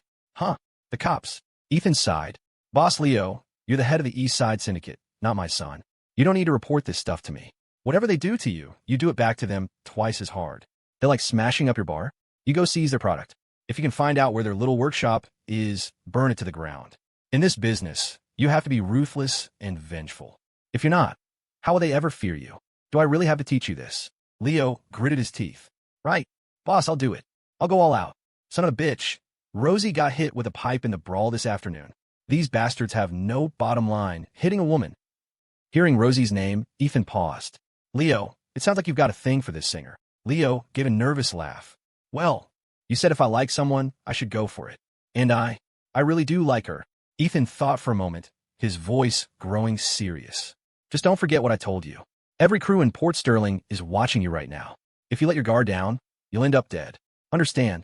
I get it. I remember everything you taught me, boss.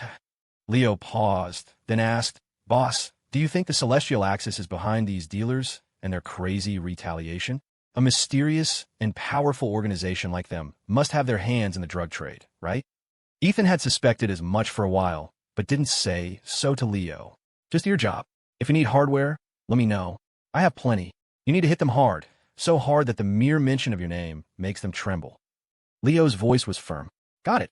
I've got the men for it. Once I sweep up these dealers, I'll go after the smugglers. If we control the two most profitable black markets, the Celestial Axis will have to show their face, right? Unless they've all decided to turn over a new leaf. Right, Ethan said, adding a warning. Leo, from now on, don't mention the Celestial Axis when you call me. And unless it's something urgent, don't call me at all. You're a boss now. You need your own way of thinking, your own style. Got it. Yes. I'll be careful. After hanging up, Ethan paced the hallway, lost in thought. He habitually put a cigarette to his lips. Before he could find his lighter, Isabel walked out of the office, bag in hand. She glanced at him, strode forward, and plucked the cigarette from his mouth. Didn't you promise me you wouldn't smoke a single one until you were healed? Ethan looked slightly embarrassed. I forgot. Isabel gave him a look and handed the cigarette back. Put it away. I have an appointment with Zoe for a session. Why don't you go home first? Ethan stuffed the cigarette back into the pack.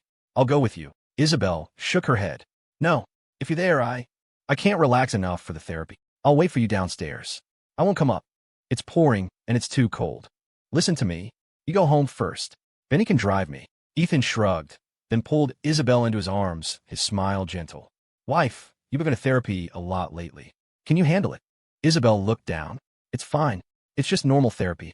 Is it because you want to have a baby with me? Ethan teased. Go to hell. Isabel grumbled. Why are you so annoying? You're never serious. She pushed against his chest, trying to break free from his embrace. But Ethan only held her tighter. Wife, I know you're anxious to respond to me, but you don't have to push yourself like this. I think you should go once a week at most. If you force it, I'm afraid you won't be able to take it. I'm afraid you'll get tired of waiting, Isabel said softly, resting her head on his shoulder. Everything in this world has an expiration date. Once the novelty wears off, there's no more anticipation. Ethan's voice was resolute. I will never get tired of you. Never. Isabel pulled away from his embrace and stared into his eyes, a bittersweet smile on her lips. A lifetime is a long time. I don't like promises. Ethan, now that I'm sure I love you, I won't make you wait any longer. Unrequited love is a bitter thing. A poet once said. Ethan gently cupped her face, cutting her off. Between us, we don't need to listen to what anyone else says. All you need to know is that I love you, and I'm willing to wait. Isabel gave a small smile. Don't be so sappy. All right, you go home first. I've already made the appointment with her, and I can't stand her up. It's just simple hypnotherapy. I'll be fine. Ethan didn't insist further, his eyes filled with concern. All right, then have Benny take you. Okay. After seeing Isabel off in the G-Wagon, Ethan stood under the building's awning, watching the SUV disappear into the rain and mist. His expression was thoughtful as he pulled out his phone and called Finn. I need you to do me a favor. Ask Dr. Russell about something for me. After hanging up, Ethan lit a cigarette, his expression somber as he stared into the blurry haze of the downpour. The Celestial Axis maintained a large number of assassins, all with top-tier weapons and equipment. Their monthly expenses had to be astronomical. Now, with the East Side Syndicate rising rapidly in the underworld and cutting off numerous revenue streams, things were getting tight. In the drug market alone, the price of cocaine had skyrocketed to an absurd $350 a gram, and it wasn't even high-purity stuff. Even so, it was nearly impossible to find. And yet, the Celestial Axis remained silent. Could it be that they no longer relied on such high-risk industries for funding? Impossible. If they weren't doing dirty work, why keep so many killers on the payroll? Where was the money coming from? After 2 direct confrontations, Ethan knew the Celestial Axis's assassins were not comparable to the bodyguards of the wealthy elite. They were a genuine band of desperados, most with real combat experience. To spend a fortune maintaining such a large group, only for them to remain dormant and traceless. What the hell were these bastards up to? Ethan sighed. For now, all he could do was wait for Leo Bishop to grow stronger. Once the East Side Syndicate could dominate the underworld, if the Celestial Axis still didn't make a move, he'd have to rethink his strategy. Just then his phone rang. It was Ron Wallace. Nephew, you busy today? If you got time, your uncle wants to buy you a drink. I'm busy. If you have something to say, just say it. Ron Wallace chuckled, then paused, smacking his lips.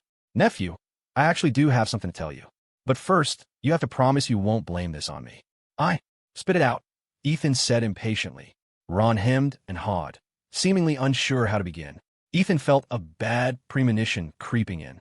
Is this about Kimberly Frost? He asked, his voice low. See, this is why I say my nephew is sharp. Ron laughed hollowly, his tone suddenly turning serious. Her role. I think I'm going to have to give it to someone else. Ethan's brow furrowed. Why? Ron stammered. I just don't think she's right for it. The role requires a certain. Cut the crap and give it to me straight. Hey, you punk. I'm still your uncle. Even your father doesn't talk to me like that. Ethan sneered. I talk to him like that, too. Ron was speechless. Old man, if you dare replace her, I'll burn your house down tonight. Ethan threatened. Hey, nephew, it's just one role. I promise. I'll make her the lead in my next film. How about that? Next film? You should be worrying about whether you'll get a good night's sleep tonight. Ethan snapped. Tell me the truth. What's going on? Did your lead investor try to stick his mistress in the cast? No. It has nothing to do with your father.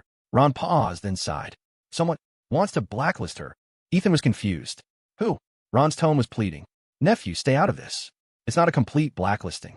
At worst, she won't get any work for a while. After this blows over, I'll personally promote her. I guarantee I'll make her a star. Are you trying to make me come over there and ask you in person? Ethan's voice was cold. After a long, stuttering pause, Ron finally sighed. Have you ever heard of the Velvet Stage? Ethan had no idea. What the hell is that? It's a striptease show. Ethan's hand tightened around his phone. Go on. The show is organized in secret by some of the most powerful people, Ron explained. It started at the Red Tower, originally an annual event. The performers were all A-list celebrities. They even invited top international stars. Now, it happens almost every month. Ethan's voice was ice. I get it. Someone invited Kimberly to perform. She refused, and now they want to blacklist her. Ron's voice lacked conviction. That's about the size of it. The Red Tower invited her, but I don't know. How would I be qualified to attend something like that? It's all just rumors I've heard. I think the Red Tower only hosted it 3 times before it started moving to other locations. Besides, Kimberly isn't famous. If it was really the Red Tower, they probably wouldn't have invited her. Then who told you to replace her? Ron hesitated for a long time before finally saying, Your father. Nephew, your father wants to use this film to launder $50 million. He won't allow any accidents. At the end of the day, how can a female actress become famous without going through this stuff? Besides, it's just dancing. That girl Kimberly is just too young. She hasn't experienced how cruel this industry is. How many young actresses get used by men countless times only to never even break into the B-list? Reality is brutal. Your industry sounds so clean, Ethan said sarcastically. Don't be in a hurry to replace her. After I settle my score with Victor Vance, I'll come have a chat with you. Hey, you stubborn kid, why won't you listen to reason? You can't blame your dad for this. It's Kimberly who's being a bit ungrateful. If you ask me, it's because you and your wife spoil her too much. Ron was cut off as another call came through for Ethan. It was Director Stevens. Ethan hung up on Ron and answered. Before he could speak, Director Stevens started talking a mile a minute. Mr. Vance, I just got a call from a network president. He's telling me to eliminate Kimberly Frost from Hollywood hopefuls this week. But we're almost at the finals. I want to be clear, this has nothing to do with me. It's all the president's orders. I have no choice. If I don't eliminate her, I'll be the one getting eliminated. Ethan took a deep breath. I understand. It's only Monday. We still have time. Wait for my instructions. I'll handle it. Okay. Mr. Vance, hearing you say that sets my mind at ease. Honestly, you have a real eye for talent. That Kimberly Frost is a natural. Stardom is inevitable for her. Of course, she's also lucky to have met patrons like you and Ms. Thorne. That's a once-in-a-lifetime opportunity. Ethan was in no mood for flattery and hung up the phone. The unspoken rules existed in every industry, but they were most common in the entertainment world, a circle that looked glamorous on the outside but was rotten to the core. In fact, they had become such an open secret that no one could avoid them. Remembering what Kimberly had already been through, Ethan's gaze turned colder. Since Victor was choosing to back down for the sake of stability, it was very likely the organizers of the Velvet Stage were indeed connected to the enigmatic Red Tower. But no matter what, he would not let anything happen to Kimberly again. After a moment's thought, Ethan found Sienna Sterling's number. He decided to probe for information first before confronting Victor. That old fox had been evasive and obstructive during the Caleb Shaw affair. If not for him, Caleb would have been dead 100 times over, and Kimberly wouldn't have. Still, Ethan didn't blame his father. At the end of the day, Victor was a businessman who had to consider the bigger picture. He dialed the number. After a long wait, the beautiful enchantress finally answered. Well, they say rainy days make you think of your sweetheart. My darling enemy, did you really miss me? Hearing that seductive voice, Ethan could almost picture her bewitching face in the misty rain. He said flatly, do me a favor, put Jean Yao on the phone. Sienna giggled. Big brother Ethan, what's wrong? You never think of me unless you need something. Ethan cut to the chase. I need to ask you something. The Velvet Stage, is that your Red Tower's doing? Sienna paused, then said teasingly, Jean Yao wouldn't know about that. You'd have to ask Sienna Sterling. Better yet, come to the Red Tower and ask me properly. One kiss for one question, how about it? Ethan's tone grew heavy. I'm not joking. Sigh. Sienna sighed softly. You're no fun at all. Fine, I'll tell you. The Velvet Stage was indeed a creation of the Red Tower. But in recent years, we haven't organized it much. A lot of imitators have popped up, though. Why, do you want to watch? Ethan took a breath. I heard someone is hosting it again soon. Is it you? Sienna was silent for a moment, then asked instead of answering. What are you really after? Ethan didn't respond. Sienna seemed to be thinking. Don't tell me, they invited your wife. Ethan remained silent. After a moment, Sienna took a breath and lowered her voice. Whether it's us or not, I advise you not to get any ideas. Anyone who can host an event like this has powerful connections. Given the Vance family's current situation, it's best not to make new enemies. If you think this is related to the celestial axis, I can tell you clearly, it's not. If it involves something else, you can tell me. I might be able to help. Ethan weighed her words. Sienna was being deliberately vague. It seemed that even if the Red Tower wasn't hosting this event, they were likely connected to it. Last time, because of Caleb Shaw, Victor had delayed his acquisition of Triumph Corporation. This time, Ethan knew he shouldn't be so impulsive. This was the Red Tower, a place even Victor was wary of. Besides, for now, Kimberly had only been threatened with her career after refusing an invitation. If Sienna could pull some strings, it might be better to let her help, even if it cost money. There was no need to stir up major trouble. Just then, Kimberly and her agent, huddled under a single umbrella, rushed over from the pouring rain. Ethan glanced at them and said to Sienna, I'll call you back, before hanging up. Oh, Mr. Vance, are you just leaving the office? The agent asked eagerly. Kimberly's smile was a little strained. She stood stiffly in front of Ethan and nodded slightly. Mr. Vance, it's been a while. Ethan smiled and said to the agent, You can go on ahead. The agent nodded, but looked hesitant. After a moment, she stammered, Mr. Vance, Director Wallace's people contacted me. About Kimberly. Ethan cut her off. I'll handle it. You can go. Oh, okay. The agent let out a sigh of relief, and hurried upstairs. Kimberly saw the look on Ethan's face and had a good idea of what had happened. Director Wallace must have already called him. Mr. Vance, you know. Ethan nodded slightly, pulling out a cigarette and placing it between his lips. His tone was tinged with reproach.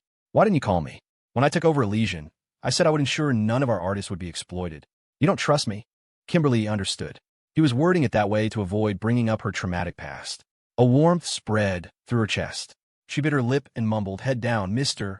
Vance, I've caused you trouble again. Ethan lit the cigarette and took a shallow drag. Who invited you? Kimberly shook her head. I don't know him. Yesterday afternoon, I got a call from an unknown number.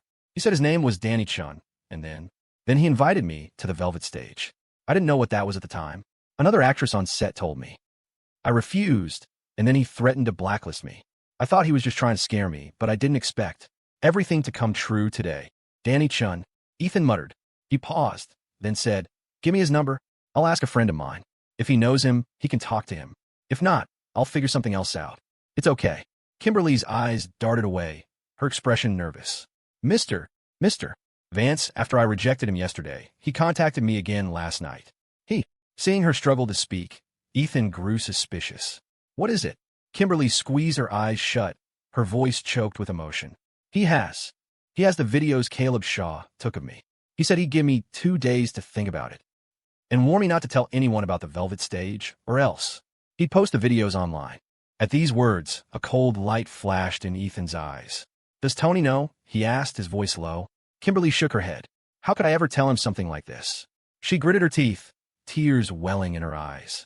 She looked at him pleadingly. Mr. Vance, please help me. Beauty has always been a magnet for trouble, for there are too many monsters lurking in the shadows, coveting it. Ethan took a deep breath. The idea he'd just had of using Sienna to quietly resolve the issue vanished. Relying on that Chong Sim-loving beauty might protect Kimberly temporarily, but with the videos in their hands, she would eventually be threatened again. It was better to send them all on a boat trip and avoid future trouble. Having Kimberly's videos meant this person knew Caleb Shaw and was likely close to him. Therefore, the person targeting Kimberly had to be someone significant. This Danny Chun was probably just a low-level grunt doing the dirty work. But no matter who it was, even if it was the owner of the Red Tower, Ethan had already made up his mind. He would deal with Kimberly's problem cleanly and permanently. Victor Vance feared the Red Tower because he had business to do in Port Sterling. Ethan had no such constraints. He didn't care about power or influence. He would just do it and deal with the consequences later. Besides, he could just lure this Danny Chun out, find out who was behind him, and he wouldn't even need his whole team. Just sending Finn to carry out a silent assassination and frame someone else wouldn't be difficult. That way, the Vance family wouldn't be implicated. Kimberly, don't worry. I'll take care of this for you. I promise. That video will never see the light of day again. Ethan paused. Don't tell Tony, understand? Kimberly nodded. Yes, I understand. Thank you, Mr. Vance. Ethan gave a small smile. You can call this Danny Chun now. Set up a meeting. I'll go see him. As he spoke, he sent a text to Finn. Get the boat ready. I'll pick you up shortly. Kimberly sniffled, took out her phone, and made the call. But the line went straight to a "this number has been turned off" message. Mr. Vance, his phone is off. Ethan thought for a moment. Go back up to the office for now. Try calling him again later. I'm going home. Once you set a place, just text me the location. Okay. Thank you, Mr. Vance. Don't be so formal, Ethan said with a smile. You're not just one of the company's artists. You're my future sister-in-law. We're family, so don't talk like a stranger. Heh, go on up. I'm leaving. Kimberly's eyes filled with a gratitude she couldn't hide, but her expression was a mix of shame and guilt. Ethan didn't say anything more. He dashed through the rain to the parking garage and drove toward Emerald Lake Estates. On the way, Victor called again. Ethan knew the old fox had probably gotten word from Ron Wallace. After a moment's hesitation, he answered, Son, where are you right now? Ethan's tone was cool. What's it to you? Victor laughed, then got straight to the point. About that Kimberly Frost matter, just do as I say. Let's de-escalate this, all right? I know you and Isabel are fond of her. How about this? Give her some money. Let her go on a trip to relax. With women, as long as you let them spend money, their troubles disappear. As for her career, have Ron Wallace figure something out later. He can make her a star again. She'll still be a cash cow for your Elysian media. Ethan sneered. Who's targeting her? Hey, who cares who it is? Anyway, Kimberly already refused, right? It's not like anyone is going to kidnap her. Just listen to me, for God's sake. Don't go against me on this trivial stuff. Ethan had no intention of telling him about the video blackmail. He asked casually, "You didn't organize this velvet stage, did you?"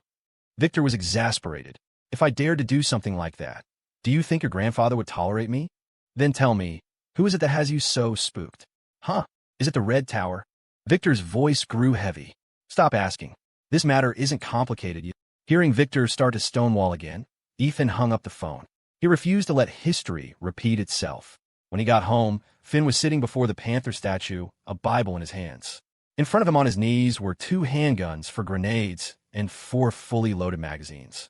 Ethan glanced at him, took off his jacket, and sat on the sofa. "Jack's not back yet." "No," Finn said calmly. "His girlfriend has been busy lately. He's been over at his future father-in-law's almost every day, paying his filial respects ahead of schedule. He never gets back early." Ethan couldn't help but smile. His tone shifted. "What did Dr. Russell say about what I asked you?" Finn replied, "She said it was routine therapy. She didn't sound like she was lying." Ethan nodded and said no more. "Maybe I was overthinking it?" Isabel had been going to therapy so frequently lately, and she always seemed exhausted when she came home, falling asleep almost immediately. It made him worry that his Ice Queen wife was secretly undergoing physical treatments without telling him. Although he wanted her to get better more than anyone, he couldn't bear the thought of her using such extreme methods. The pain was something no ordinary person could endure. The evening wore on. By 8:30, several hours had passed, and Kimberly still hadn't called. Only Victor and Sienna had called, both trying to persuade him to stand down, offering no useful information. Finn wiped down one of his guns and looked over at his boss. "Who are we killing? Why the long wait?" Ethan took a breath and called Kimberly. He learned that Danny Chin's phone was still off. Frowning, he then dialed Leo Bishop. Although Leo was unlikely to have information on a high-society event like the Velvet Stage, he might know something about a low-level thug like Danny Chun. Leo rejected the call at first, then called back about 30 seconds later. "Boss, I had company just now. What are your orders?" Ethan got straight to the point. "I need you to find someone for me. A guy named Danny Chun. As soon as possible." "Who? Danny Chun?" "Oh, no need to look for him. He used to be security for a nightclub. A few days ago, when my boys and I were taking over turf, we beat him up. A lot of his guys work for me now." "Which nightclub?" Ethan interrupted. "Boss, from your tone, it sounds like you're looking for him, right? All right, hold on. I'll ask for you right now." Leo didn't hang up. He used another phone to call one of his men. "Camel, you said the other day that Danny Chun contacted you, wanted you to go back and work for him. Did he say where he's working now?" "What? Pimping? And he bought a new Mercedes? Where? What kind of girls is he pimping that are so diamond-encrusted he can afford a new Benz? What? He got arrested last night." Ethan's brow furrowed. No wonder his phone is off. A moment later, Leo hung up his other call, his voice frantic. "Holy crap, boss, no wonder you're looking for him. Turns out that bastard beat up Tina Chun and her sister-in-law." Ethan was stunned. "What?" Leo was also taken aback. "Huh? You didn't know? Then why were you looking for him? A while back, I was the one who was harassing Tina, and you beat the crap out of me. My fake teeth still ache when I think about it." "Do fake teeth even ache?" Ethan snapped. "Cut the crap. Tell me what happened to Tina." Camel just said that last night, Danny Chun and 3 of his guys went to the Chin's roadside grill to eat. Something happened, and they started fighting. Anyway, all 4 of them have been arrested. Ethan's head throbbed. Why did everything have to happen at once? After hanging up on Leo, Ethan immediately tried calling Tina. It took several tries before she finally answered. "Hello, Mr. Vance." Tina's voice was weak, but it was clear she was trying to sound calm. "Where are you?" Ethan asked. I'm at the shop." "Mr. Vance, I have to get back to work. I'll call you." "I'm asking you which hospital you're in." Silence. A moment later, the sound of soft, muffled sobs came through the phone. "Mr. Vance, how did you know? I've already caused you enough trouble. I can't." Sob. Ethan's heart clenched. "Which hospital?" "Port Sterling General," Tina choked out. "My sister-in-law, Sarah. She's still in the ICU. The police. They're questioning me about what happened right now." "Don't cry. I'm on my way." Ethan hung up and glanced at Finn, who immediately put down his Bible, tucked his pistols into his waistband, and stuffed all 4 grenades into his pockets. Ethan smiled. "You won't need the grenades. Just in case," Finn said calmly. The only thing that could keep the killing machine this vigilant was, of course, the celestial axis. On the way to the hospital, Ethan sent a text to Jax, asking him to find out who was organizing the Velvet Stage. Jax didn't reply. Since Jack had sent him the message, they're suspicious last time, the 2 had barely been in contact. The few messages Ethan sent would take hours for a response. When they arrived at the hospital, Ethan saw two police officers standing in the hallway as soon as he stepped out of the elevator.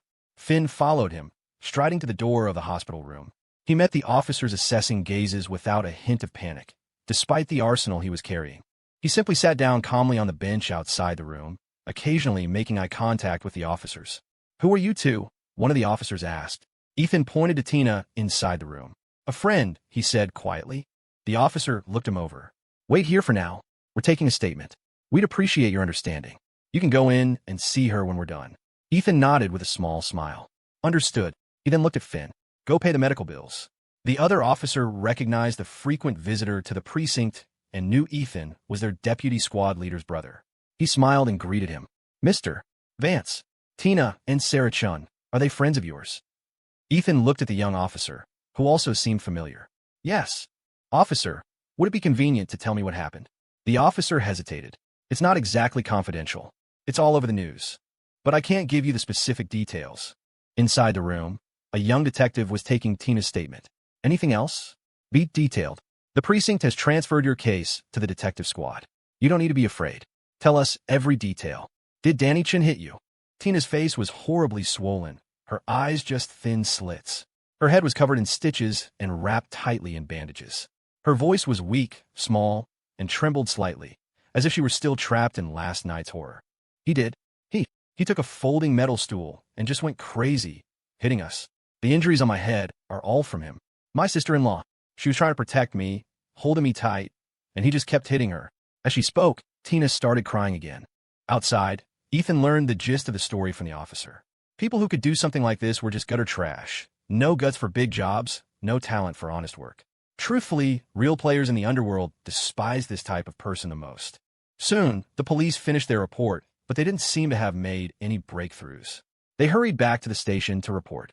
Ethan went into the room and comforted Tina, telling her to focus on recovering and not to worry about anything else. Then, he went to the ICU. Marcus Chun was still unconscious, but the doctor told Ethan that he had been brought in just in time. After emergency surgery, he was past the critical stage and should wake up in 2 or 3 days. Ethan thanked the doctor and stood by the bed, looking at the man he had already sentenced to death. His expression grew complex, thinking back on everything the Chun siblings had been through. Thinking of his deceased classmate, Kevin Chun. Thinking of how Tina had tearfully described how her sister-in-law had protected her. Ethan took a deep breath and gently patted Marcus's hand. "Live, just live." He turned and left. The moment his foot crossed the threshold, his phone rang. It was Jack's. On the hospital bed, a single tear slid from the corner of the unconscious Marcus Chen's eye. At the detective squad headquarters, Eva Vance watched the security footage from near the roadside grill over and over, her whole body trembling with rage. Earlier that day, when the bastards had been transferred to their custody, she had nearly kicked one of them, Danny Chun, squarely in the face. If her colleagues hadn't held her back, she would have. A short while later, the 3 officers who went to the hospital to take statements returned empty-handed. Eva gritted her teeth, wishing she could storm into the interrogation room and beat a confession out of them. Captain Morrison was calmer, but his expression was just as dark. He gently patted Eva's back. "Go back to your office and cool down. Letting emotions cloud your judgment is a rookie mistake." For some reason, he felt his star detective's temper had been off lately. Very off. Eva clenched her jaw, about to speak, when a man in a sharp suit carrying a briefcase strode into the station. Beside him was the portly cook from the roadside grill. Eva looked up and frowned. Chase. This notorious lawyer, besides being a legal consultant for the Vance family, ran his own firm, famous for exclusively representing criminals. He had been a thorn in the police department's side for years. Seeing him enter the main hall, the officers, already furious over the brutal assault, all shot him dark looks. If looks could kill, Chase would have been sliced into 1,000 pieces. Well, if it isn't the young miss. Long time no see, Chase greeted Eva, then clicked his tongue. "You're not looking so good. Not planning on seeing DR. Haste to get that sorted out." Eva's fist tightened. She glared at the nervous-looking cook, then at Chase. "What are you doing here?" Chase smiled. "I'm a lawyer. Naturally. I'm here to protect the legal rights of my client. What else would I be here for? A 5-course meal." "Heh. Officer, I demand to see my client, Danny Chun, right now." Hearing this, Eva shot up from her chair, pointing an accusing finger at him. "Can't you have a shred of conscience? Is there any money you won't take?" Chase looked at her with disdain. "Conscience? Can you eat conscience? I'm a lawyer. I only care about the law. Seeing Eva seething, Captain Morrison quickly stepped in front of her. He glanced at a young officer beside him and said grimly, "Take him to see his client." "Thank you," Chase said, walking with an arrogant swagger toward the holding cells. Less than a minute later, he was back in the main hall. "According to my understanding," he announced to Captain Morrison, "my client was merely invited to a dinner last night. His 3 friends were the ones who assaulted the women. He had nothing to do with it. In fact, he was trying to break up the fight." He pulled out the medical reports for Tina and Sarah. "Here, the report clearly states that both women suffered severe head trauma. I have reason to suspect that they were disoriented and, combined with the extreme stress of the incident, saw everyone as an attacker. Therefore, they mistakenly identified my client." Chase then pointed to the cook. "You tell the officers what you saw and heard last night." The cook swallowed hard. "Last night, it was too dark in the alley. I couldn't see anything clearly. I only heard Danny Chun trying to stop his 3 friends." "What are you talking about?" an officer shouted.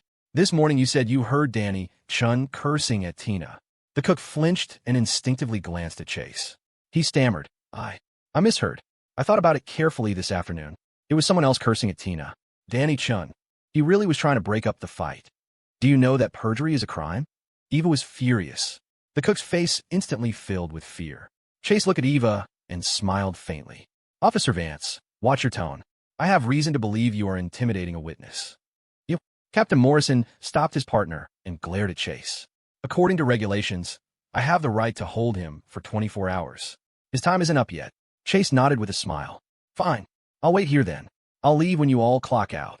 Say, Officer Vance, we know each other after all. Aren't you going to offer me a cup of tea?" Eva bit her lip, her eyes filled with hatred for Chase.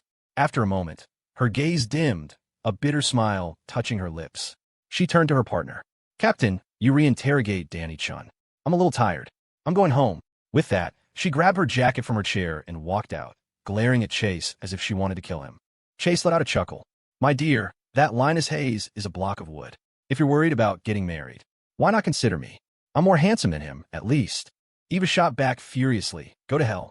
You're nothing but trash. A dog raised by Harrison Vance." Chase just chuckled, saying nothing more, but his eyes gradually grew dim. Danny Chun had been a bouncer before.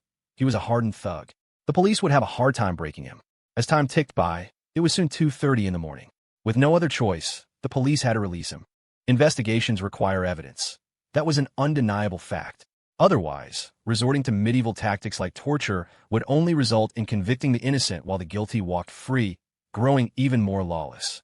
Although rules were rigid, these officers were human, with feelings and a sense of justice.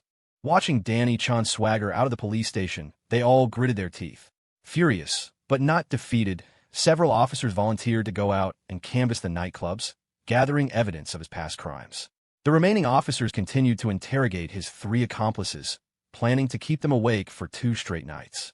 No matter how tough they were, they would eventually break. Their lies would eventually show cracks.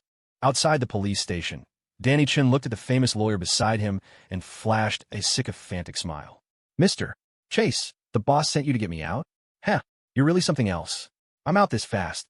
Chase glanced at him, his tone indifferent. "Your boss hired me last night. I look at your case. With or without me, it didn't matter. I think your boss was just afraid you couldn't keep your mouth shut and would spill something you shouldn't. So, he hired me as an insurance policy. Heh, actually, you could have been out this morning without even being transferred to the detectives. But I'm a heavy sleeper. I didn't even remember you until this afternoon." Danny Chun was speechless. "Anyway, thank you, Mr. Chase," Danny said, turning on his phone. "No need for thanks," Chase said. "Just settle the bill. $15,000, thank you." Danny Chun stared at him. "Your boss said you're paying for this one yourself," Chase said playfully. He pointed to the fat cook beside them. "My fees are always high. Besides, his hush money alone was $5,000. I'm only charging you $10,000 personally. That's a bargain." Danny Chun looked miserable. He had been half drunk during the assault, but he'd subconsciously avoided the cameras and worn disposable gloves. When he heard the sirens, he'd sobered up enough to warn his 3 accomplices that they were on camera and couldn't run. He told them to take the fall, and he'd get them the best lawyer. So, all Chase really did was handle one witness. That $15,000 felt like a total ripoff. But he knew he couldn't afford to cross someone like Chase. Besides, his boss had hired him. He had no choice but to pay. After transferring the money, Danny looked at the empty street, a little embarrassed. "Mr. Chase, could you give me a lift?"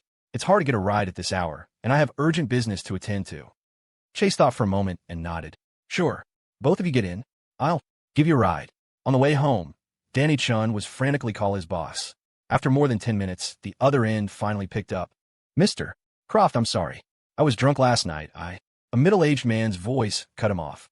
Shut up, you dog. The job I gave you. How's it coming along? Danny's demeanor was one of utter reverence, as if his boss were standing right in front of him. It's almost done. I've contacted some models and young actresses. That Kimberly Frost. I'll contact her first thing tomorrow morning. Can move on. The show is next week. My standards aren't high. At the very least, they all need to be as beautiful as Kimberly Frost. Anyone over 24 is a no-go, understand? My guests are very important people. Don't you dare screw this up for me, or else I'll break your legs first. I won't let you down. Hanging up, Danny let out a long breath and wiped the sweat from his forehead, looking as if he'd just escaped death. Chase glanced at the rearview mirror, a faint smile playing on his lips. Casually, the slick lawyer noticed a white Mazda behind them that seemed to be following him. After a moment's thought, his smile widened, as if he knew exactly who was behind the wheel. A few minutes later, the car approached an old residential area. Chase suddenly pulled over. He turned to Danny in the back seat. Get out. This isn't on my way home. Get your own ride. Danny frowned. Seriously? This guy just scammed me out of 15 grand, and he won't even give me a full ride? But he didn't dare say anything, just got out of the car sullenly. The fat cook in the passenger seat unbuckled his seatbelt, ready to get out too, but Chase stopped him. Not so fast. I dislike him, but I don't dislike you. Stay put. I'll take you home. The cook froze for a second, then, not one to refuse a free ride, smiled sheepishly and buckled his seatbelt back up, adding a bit of flattery. Mr. Chase, you're actually a kind-hearted person. Getting Danny out was just professional duty. Hating him, that's your true character. Chase started the car and glanced at him sideways, a strange smile on his face.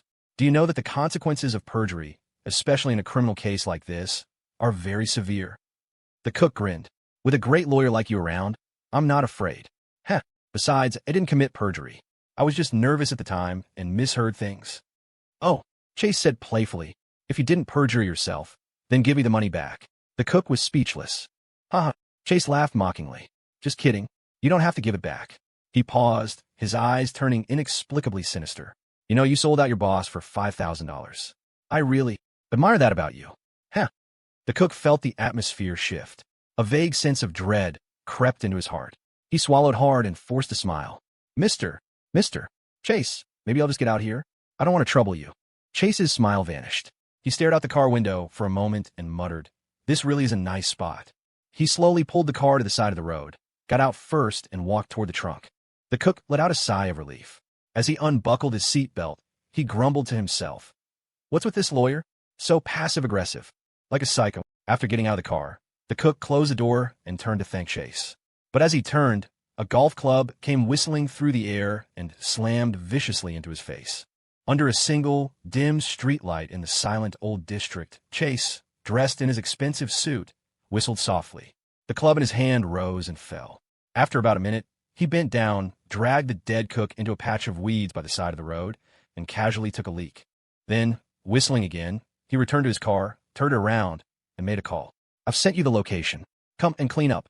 Everyone knew this notorious lawyer worked for criminals. But few knew that of the criminals he served, some disappeared from the world entirely, while others found a new, more passionate love for life.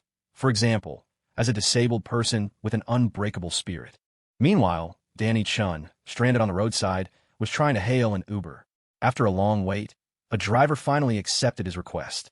At the same time, a white Mazda pulled up abruptly in front of him. Danny thought it was an unlicensed cab and was about to ask, but then Eva Vance got out of the driver's seat, her face a thunderous mask. Seeing the beautiful detective who had interrogated him for half the night, Danny was first stunned, then broke into an arrogant laugh. Hey, officer, it's the middle of the night. Are you following me home? Or do you want to play some kind of thrilling game right here? Ha ha. In his mind, Eva was either passing by and decided to give him a warning, or she was still angry and had tailed him to let off some steam. At most, she would just yell at him. After all, she was a cop. If she even said one harsh word, he could file a complaint against her. Eva walked slowly toward him, her eyes fixed on his, her lips pressed into a tight line. Her expression was complex, as if she were wrestling with herself. Danny said disdainfully, What? Officer, you're gritting your teeth. You thinking of hitting me? Huh. I dare you to try. Before he could finish, Eva shot her knee up into his groin. At the same time, a collapsible baton slid from her sleeve, and she began to bring it down on Danny with furious force. You like preying on the weak? Huh. You like hitting women? Get up and fight me, you piece of trash. Danny screamed in pain, his arms wrapped tightly around his head. You're crazy. You're a cop. I'm going to sue you. The baton in Eva's hand didn't stop. It came down even harder. She beat him for a full minute, until Danny was crying and begging for mercy. Only then did she stop. She looked down at the bloodied man and sneered. Sue me? Do you have any evidence? You have got to be kidding me, Danny thought. Just then, Chase's voice came from nearby. Well, my dear flower of the force, look over here. Come on, give us a smile. That pretty face of yours must be very photogenic. Eva was shocked. She spun around to see Chase standing there with a wicked grin, filming her with his phone. Where did he come from? Mr. Chase. Danny, who had been cowering like a terrified child, now looked as if he'd seen a savior. He wailed, help me. Officer Vance is insane. Say the evidence. I'll pay you whatever you want. I'm going to sue her into the ground. Eva took a shaky breath and closed her eyes tightly. Is this fate? She thought wryly. At that moment, she knew with absolute certainty that her career was over. She might even go to jail. Did she regret it? On that face, more stunning than any movie star's, there was no sign of such an emotion. Her only regret was that she had hit him too lightly. Officer Vance, come, hand over the murder weapon. I need to preserve it properly, Chase said with a smirk that didn't reach his eyes. He snatched the baton from Eva's hand. Danny spat out a mouthful of blood and pushed himself up with his hands. He looked up at Chase, his eyes surprisingly filled with gratitude. Mr. Chase, you're my guardian angel. If it weren't for you, I would have been done for tonight. From now on, if you'll have me, I'll be your loyal servant. Eva gave a bitter smile. She looked at a flickering streetlight in the distance, her gaze darker than the night. That light, it seemed to be fighting against the darkness, flickering on and off, a relentless struggle.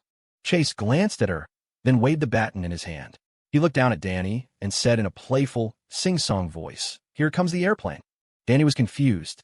Before he could react, the notorious lawyer swung the baton and brought it crashing down on him. Hearing Danny scream, Eva quickly turned to look.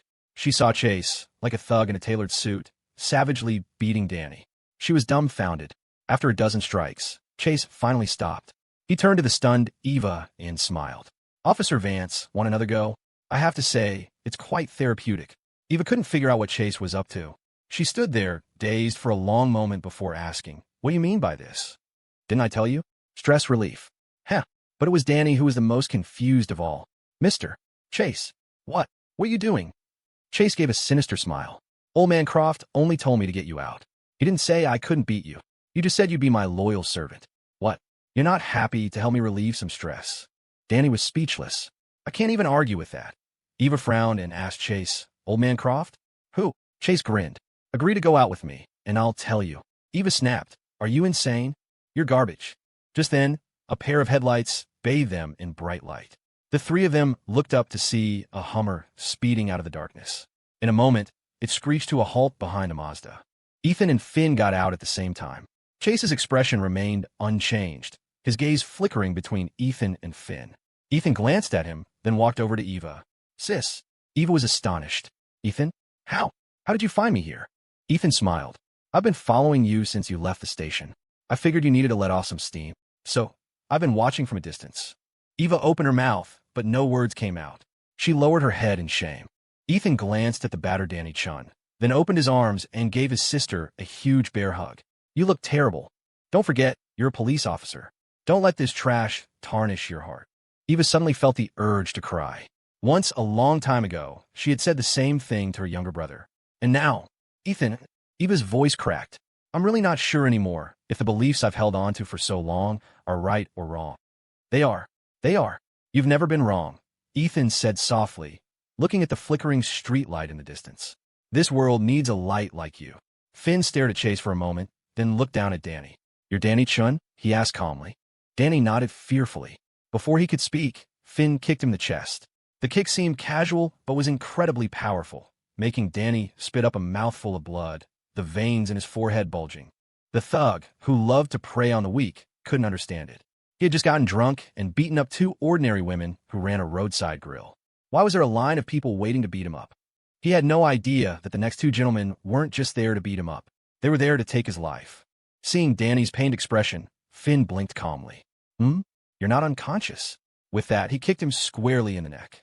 After Danny was out cold, Finn slung him over his shoulder and walked toward the Hummer. Chase swallowed hard and greeted Ethan. Young Mr. Vance. Ethan glanced at him sideways. Are you going to get lost on your own, or do you need me to send you away? Chase was speechless. I'm going. Heh, young miss, I'll be on my way. With that, Chase whistled and strode toward his own car, which was parked around a corner in the distance. After stuffing Danny Chun into the back of the Hummer, Finn calmly got into the driver's seat.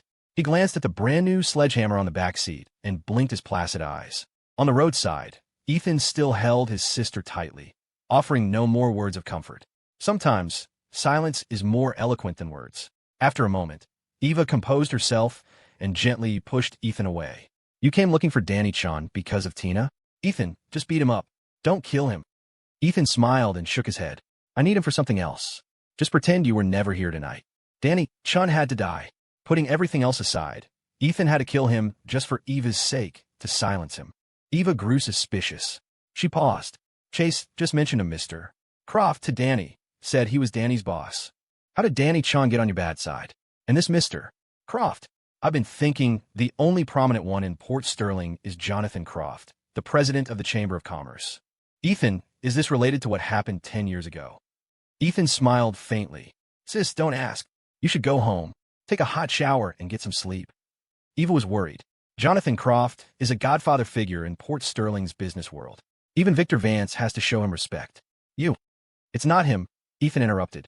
Do you really think a man like that would associate with a lowlife like Danny Chun? Sis, listen to me, go home. I need Danny for something very, very important.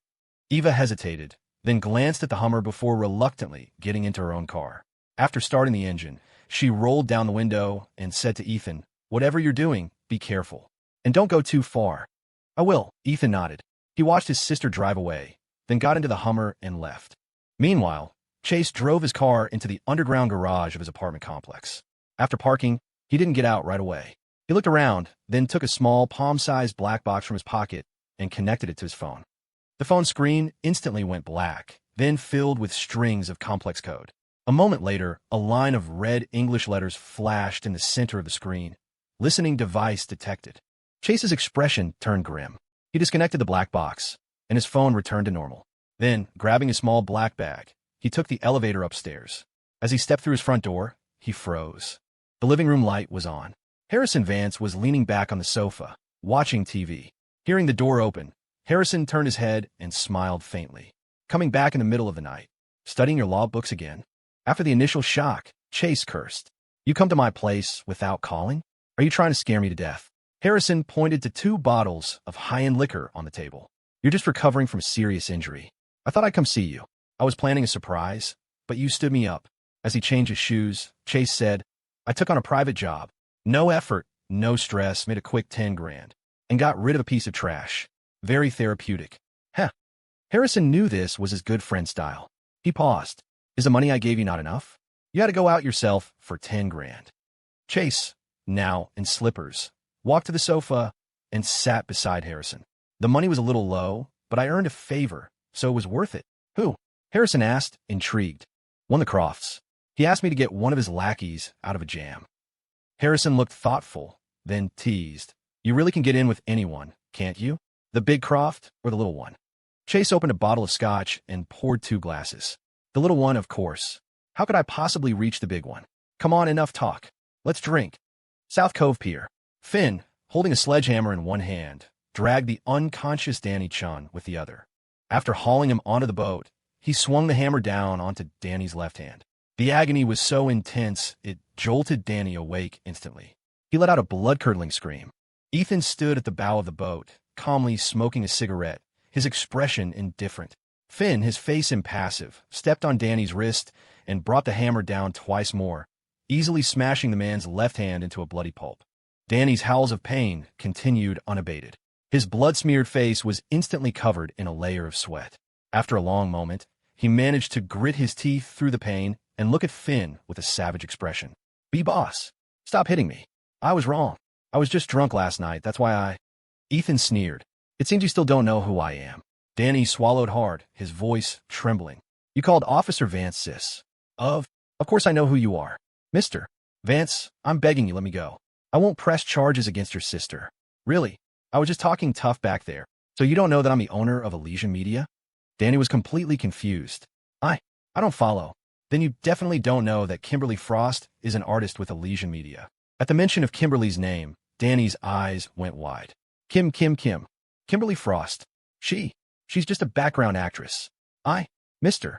Vance, it was Mr. Croft who made me do it. He made me do everything. I swear I didn't know Kimberly had you backing her. Otherwise, I wouldn't have. I wouldn't have been looking for a death wish. I'm just a small-time thug. How would I dare to cross you? Regarding Mr. Croft, Jax had already called Ethan at the hospital and told him everything. Where's the video? Ethan asked bluntly. Danny trembled. I don't have the video. Mr. Croft has it. He has a USB drive. Carries it with him every day. It has videos of a lot of girls being assaulted. He only gave me 2 screenshots to threaten Kimberly with. I'm curious, Ethan said, his voice cold. Jason Croft is a somebody. Why would he use a lowlife like you for this kind of work? And why is he so set on getting Kimberly? Danny gasped for breath, fighting through the pain. I used to be security for a nightclub.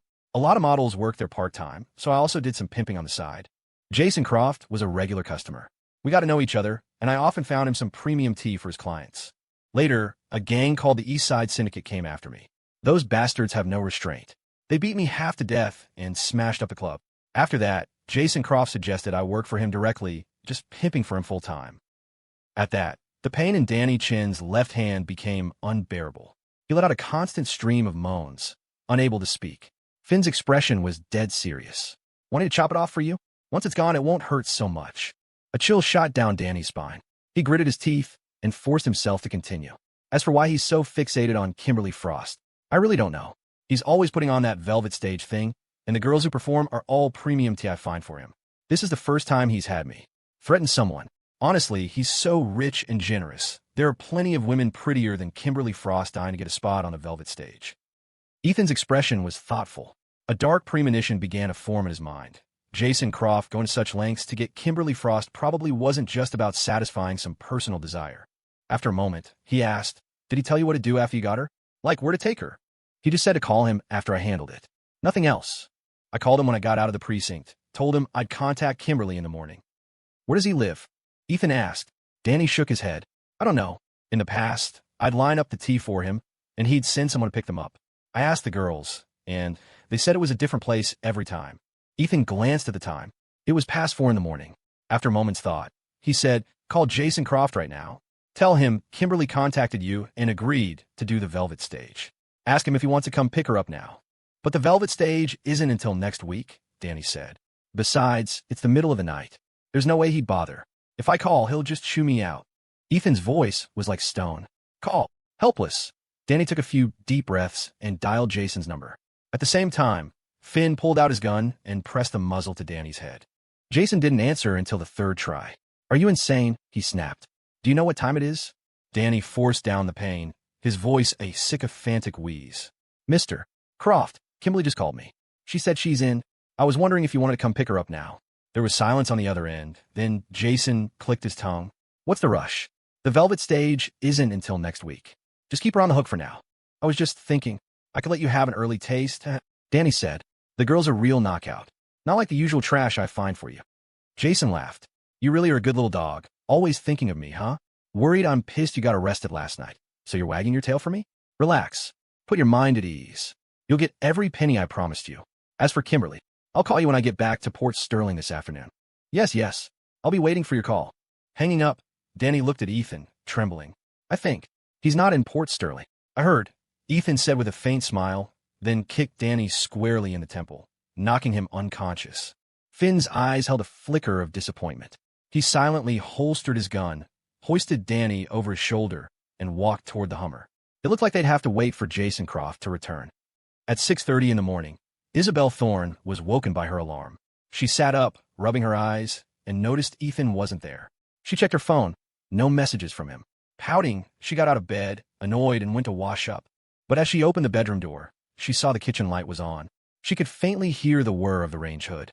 Joy instantly colored Isabel's eyes. She strode toward the kitchen. Inside, Ethan was frying eggs. He saw her push the door open, and his tone was full of affection. "Sweetheart, you're awake?" Isabel hummed, walking up to him. She blushed. "Where were you last night?" The previous night, Ethan had only sent a message saying he'd be late, with no excuse.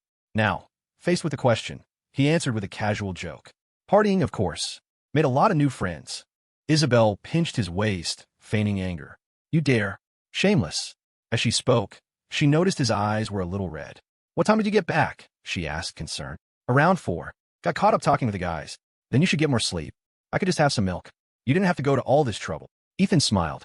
"I'm an early riser. I wake up at 6 on the dot every day like clockwork. Can't stop it. Go get ready. Breakfast is almost done." Isabel bit her lower lip and mumbled, "Thank you."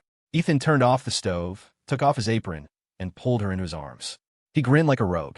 "How are you going to thank me?" Isabel shyly lowered her head, then stood on her tiptoes and pecked him on the lips. Ethan feigned astonishment, cupping her face and returning the kiss several times over. Isabel didn't know whether to laugh or cry. "I haven't even brushed my teeth." Before she could finish, Ethan pinned her against the wall. He smirked. "You started a fire. You're not going to take responsibility." With that, he kissed her deeply.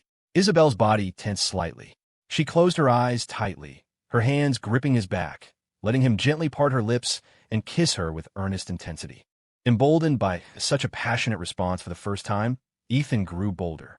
One hand began to roam restlessly, moving slowly up from her waist, inch by inch, closing in on the proud peaks of her chest. But before he could touch that heavy softness, Isabel suddenly pushed him away. She gasped for air, scolding him with a soft jerk, then shyly ran out of the kitchen. As the sound of her footsteps faded, the brilliant smile on Ethan's face slowly dimmed, replaced by a thoughtful, distant look. After breakfast, once he'd seen Isabel off, Ethan sat alone on the sofa, his mind heavy, his expression complex. Having been up all night, his head soon grew foggy. He took a deep breath and went back to the bedroom to catch up on sleep. Around noon, a call came from the beautiful proprietress of the Red Tower. Ethan had just finished showering and was about to head out. He glanced at the caller ID and hung up without a second thought.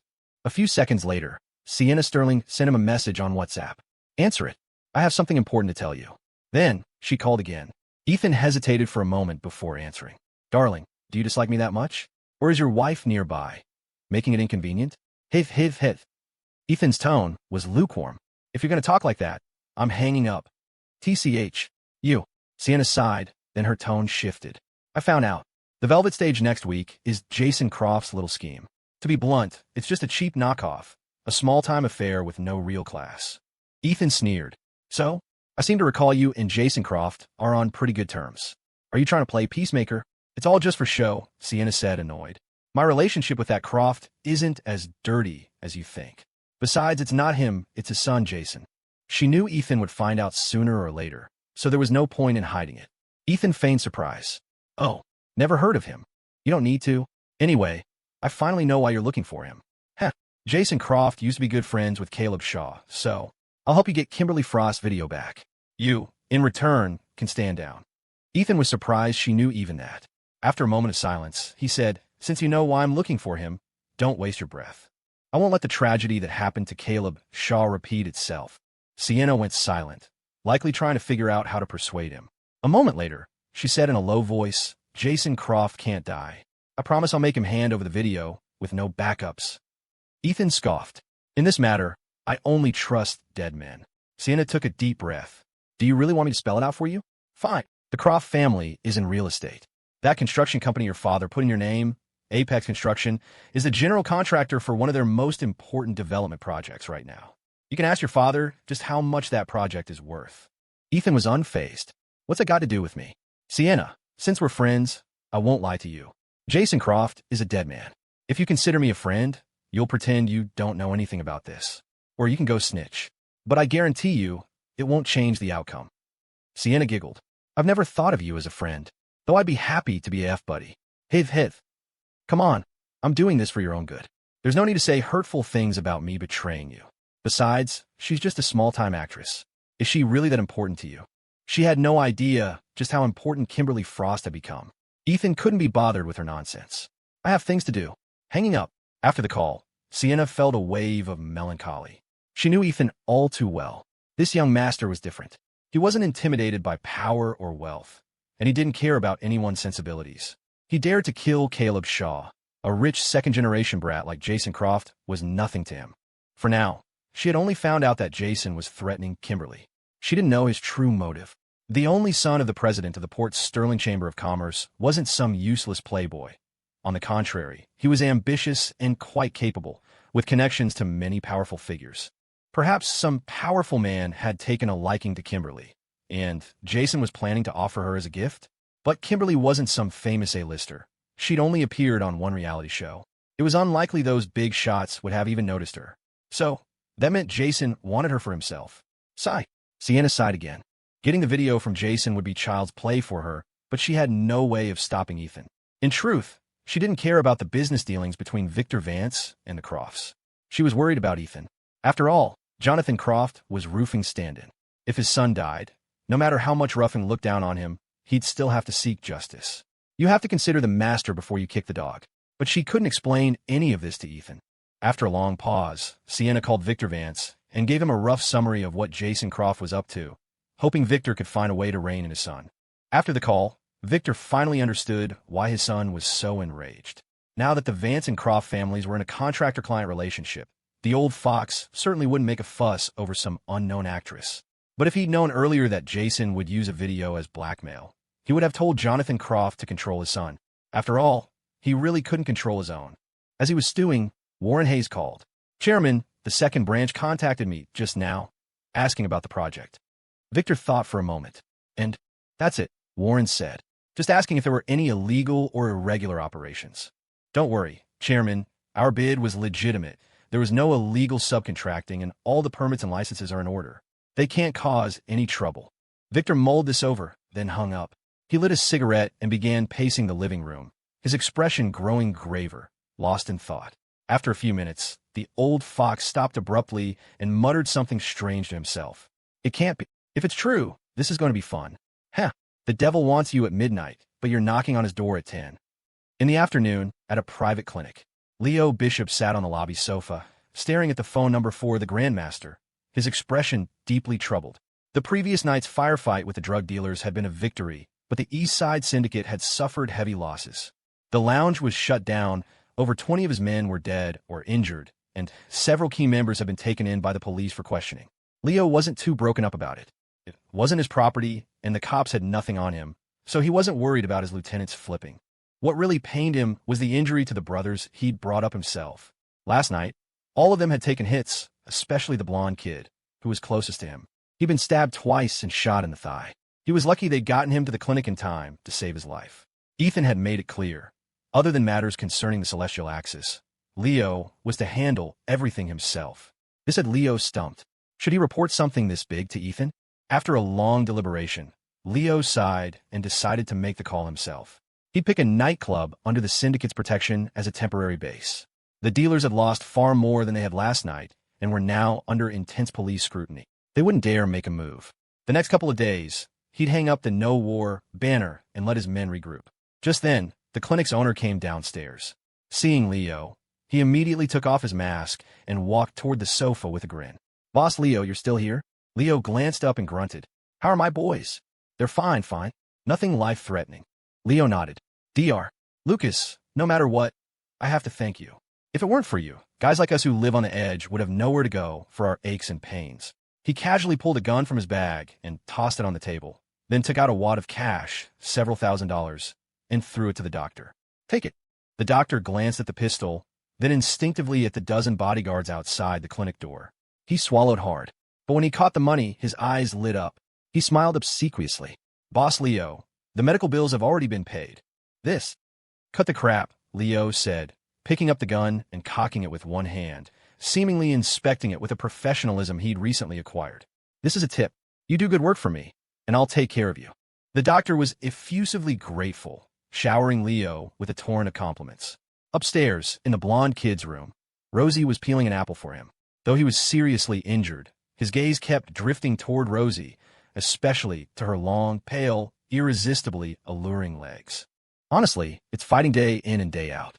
Not a single day of peace," Rosie complained, her eyes filled with pity as she looked at him. You need to stop rushing in so recklessly. Among all the guys, you're the weakest. Look at Boss Leo, he's totally fine. The blonde kid pouted and muttered. He was wearing a bulletproof vest. Of course he's fine. Rosie's lips turned down. Why didn't he buy one for all of you? The blonde kid gave a bitter smile. It's not like they're on sale at the market.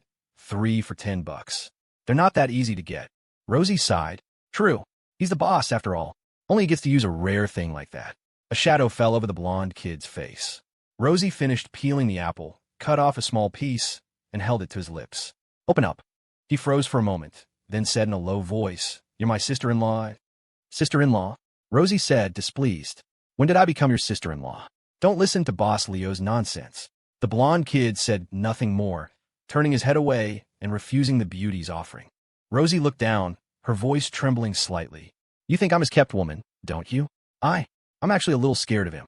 He turned back to her. Boss Leo's a good guy. Rosie shook her head with a bitter smile, a pitiful expression on her face. Just then, Leo's voice boomed from downstairs. Rosie, let's go. I've got something to take care of. Rosie answered, got up, and started to leave. She took one step, then looked back at the blonde kid, her eyes filled with a strange reluctance. Blondie, she said softly, the other night, when those guys came to smash up the bar, and you stood in front of me. I just... She seemed unable to continue. She paused, then sighed. You're a good man. With that, she left the room. Listening to the fading click-clack of her high heels, the blonde kid's expression grew even more complex. Outside the clinic, a white sedan was parked across the street. A middle-aged man sat in the driver's seat, staring intently at the clinic's entrance. On the passenger seat lay a black robe and a pighead mask. Seeing Leo leave with his crew, the man immediately made a call. White Crane, Leo Bishop has only been to the clinic twice since last night. The rest of the time, he's been at home. Hasn't gone anywhere else. The voice on the other end was furious. Look at those dealers you've raised. Are any of them useful? They fought the East Side Syndicate so many times and haven't won a single battle. They even had the gall to boast about capturing the Syndicate's boss alive. Ask them what right they have to still be breathing. The East Side Syndicate grew too fast, the man said. They have more men, more guns. This Leo Bishop is also very cautious. He never goes anywhere without a ton of guys. The dogs I'm keeping can't get anywhere near him.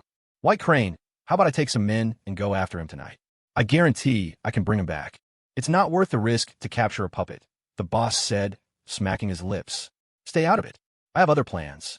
If all goes well, we'll know who the Grandmaster is soon enough. The man was silent for a moment.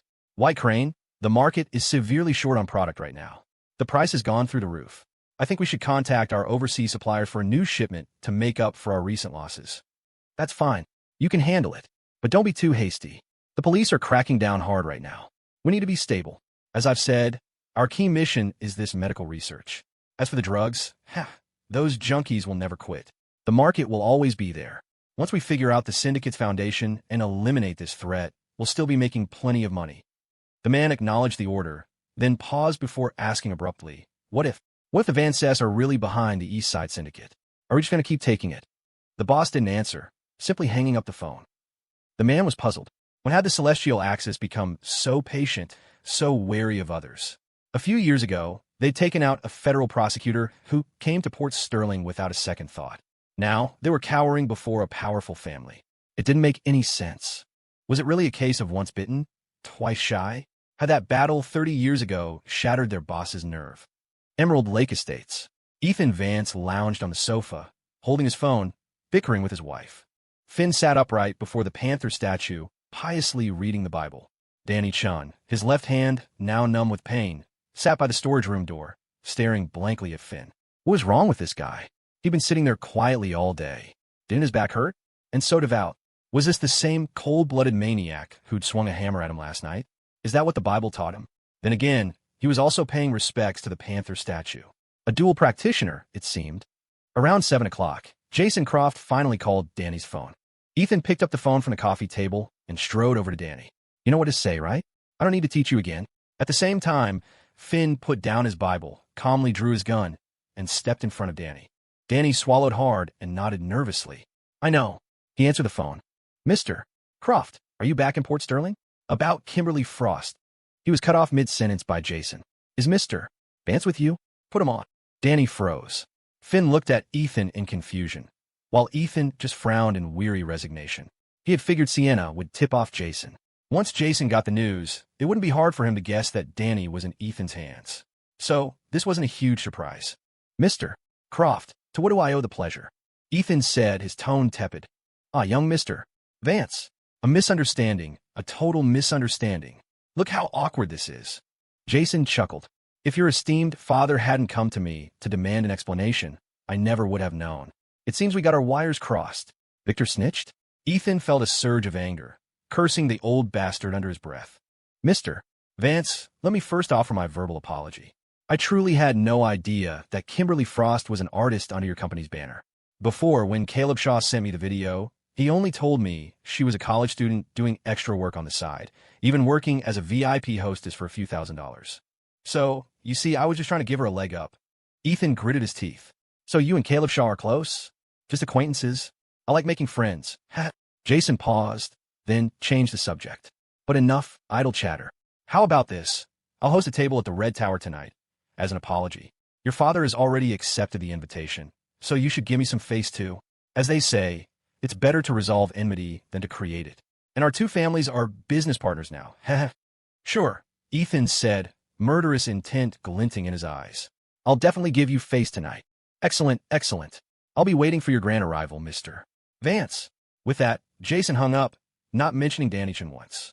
Furious, Ethan called Victor, but the old fox rejected the call again and again. Seething, Ethan sent a text. Old man, what's your game? Victor didn't reply. Ethan's mind started racing. After a moment, he glanced at the terrified Danny Chun and said to Finn, take him on that boat trip. After you're done, come straight to the Red Tower. Finn didn't ask any questions. He grabbed Danny and started dragging him out.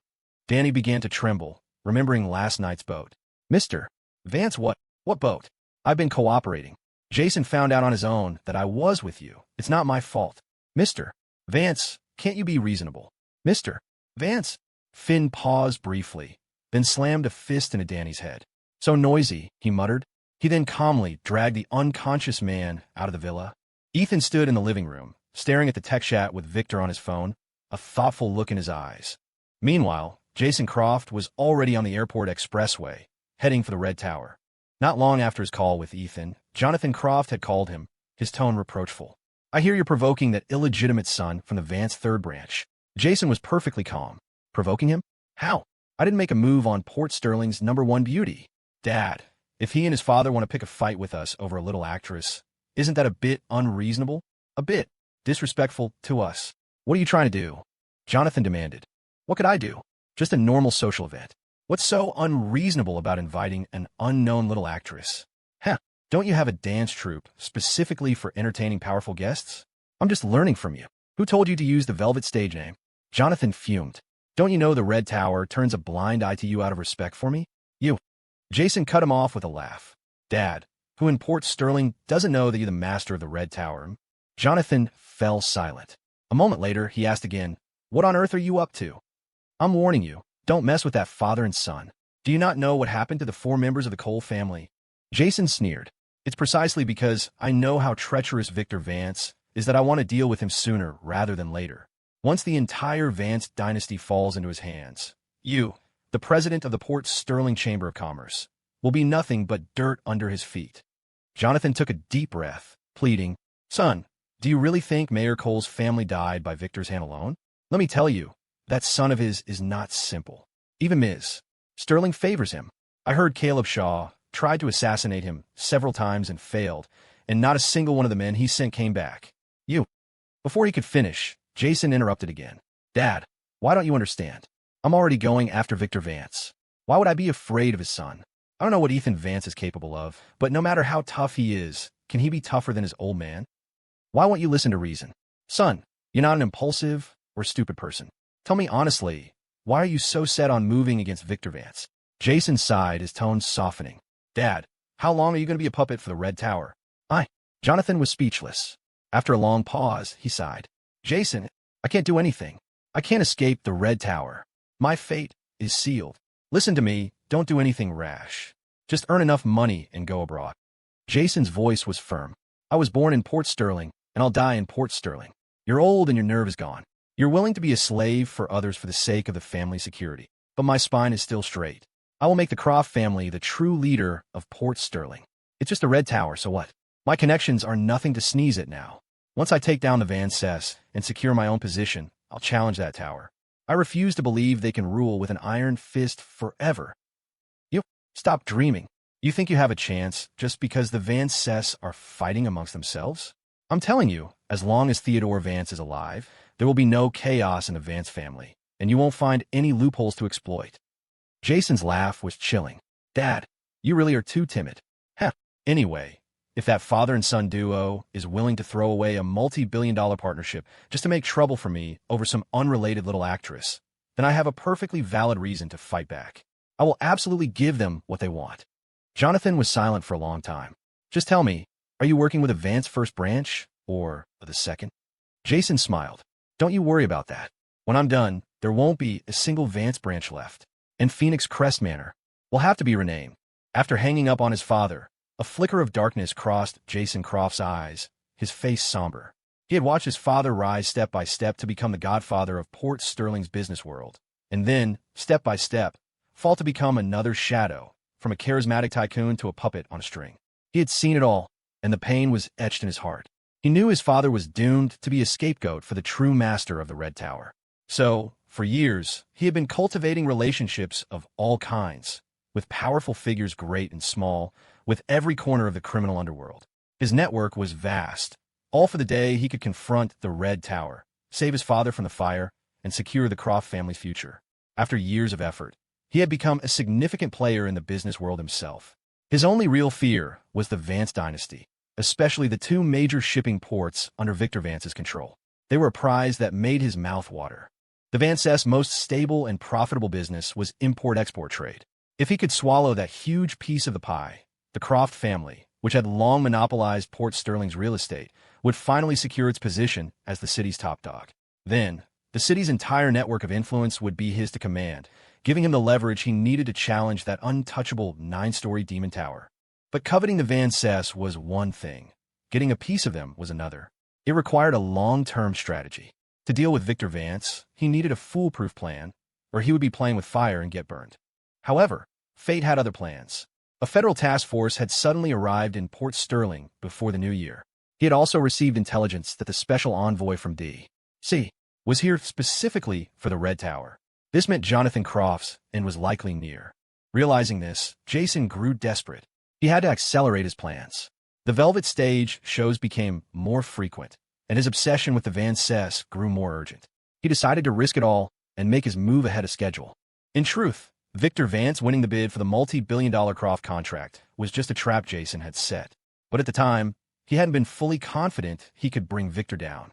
Not until later, when Victor destroyed Everett Yates and was currently using massive funds to acquire Triumph Corporation. And most importantly, when Victor had Mayor Cole killed, which had greatly displeased the master of the Red Tower. He didn't know the true cause of Mayor Cole's death, but he'd heard whispers. Caleb Shaw had provoked Ethan Vance again and again, and with Victor and Mayor Cole mediating, Ethan had ultimately chosen to endure it. Then, after Caleb bragged to him about his assault on Kimberly Frost and sent in the video, he and his entire family vanished overnight. Mayor Cole, who was just one step away from the pinnacle of power in Port Sterling, had jumped from a building at the same time. This made him suspicious of Ethan's relationship with Kimberly. After some digging, he discovered that Elysian Media treated the young actress exceptionally well, even covering all her father's medical expenses. Thus, the plan was born: offer Kimberly to his own father. Ethan would almost certainly go berserk. If Ethan then went after Jonathan Croft, the multi-billion-dollar contract would be a secondary concern. The master of the Red Tower would definitely protect his stand-in. With the precedent of Mayor Cole, the Red Tower would no longer tolerate the arrogance of Victor and his son. No matter how the conflict between the Van Cess and the Red Tower played out, it would be good for him. It was a no-lose situation for his plan to topple Victor. Kimberly's choice, however, had been a surprise. She had been willing to work as a VIP hostess for a few $1,000s, which showed her naivete. This time, threatened with a video that could easily ruin the rest of her life, she had refused to compromise. But it didn't matter. It was a minor hiccup that changed nothing. The important thing was to make Ethan go crazy. Now, with Danny Chun in Ethan's hands, it was proof enough. Ethan was almost certain to lose his mind. He was just an illegitimate son who couldn't make it to the big leagues. No matter what skills he had, if he could lose his head over an insignificant woman, he'd never amount to anything. Thinking of his meticulous plan, Jason felt a surge of confidence, a hint of joy in his eyes. At 35, a prime age, this accomplished young entrepreneur exuded the aura of a successful man, his eyes sharp as daggers, his brows like swords. The bodyguard beside him hesitated, then asked, "Mr.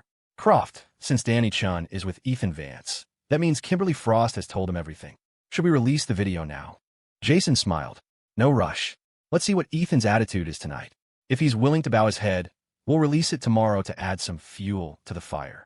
If he goes crazy tonight, then we won't need to. We can wait until he's been dealt with and tamed, then release it. That's how you kill a man's spirit." "Ha ha." The bodyguard chuckled, then added, "Mr. Croft, I think your father has a point. This Ethan Vance probably has some tricks up his sleeve. We should still be careful not to fall into his trap." Jason's smile faded. He agreed. "Yes, the kid is strange. A playboy, sure, but I've never heard of him being much of a businessman. Yet neither Travis Yates nor Caleb Shaw could take him down. That says a lot. Either Victor Vance protects him too well, or he's not so ordinary himself. Anyway, my life is in your hands. You all need to be on high alert and prepare for anything." The bodyguard in the passenger seat turned and smiled.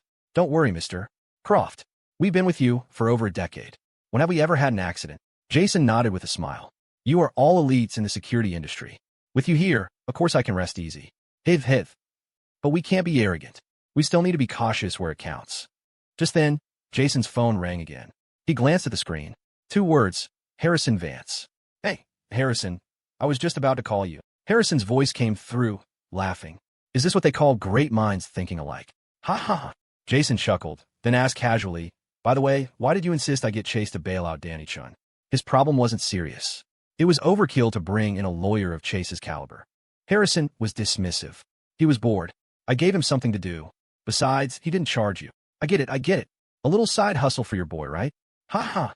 Harrison laughed along, then his tone shifted. "Just to let you know, my uncle has basically swallowed up the Yates Group. All that's left is Triumph Investments, their core company. It's currently under investigation by the authorities.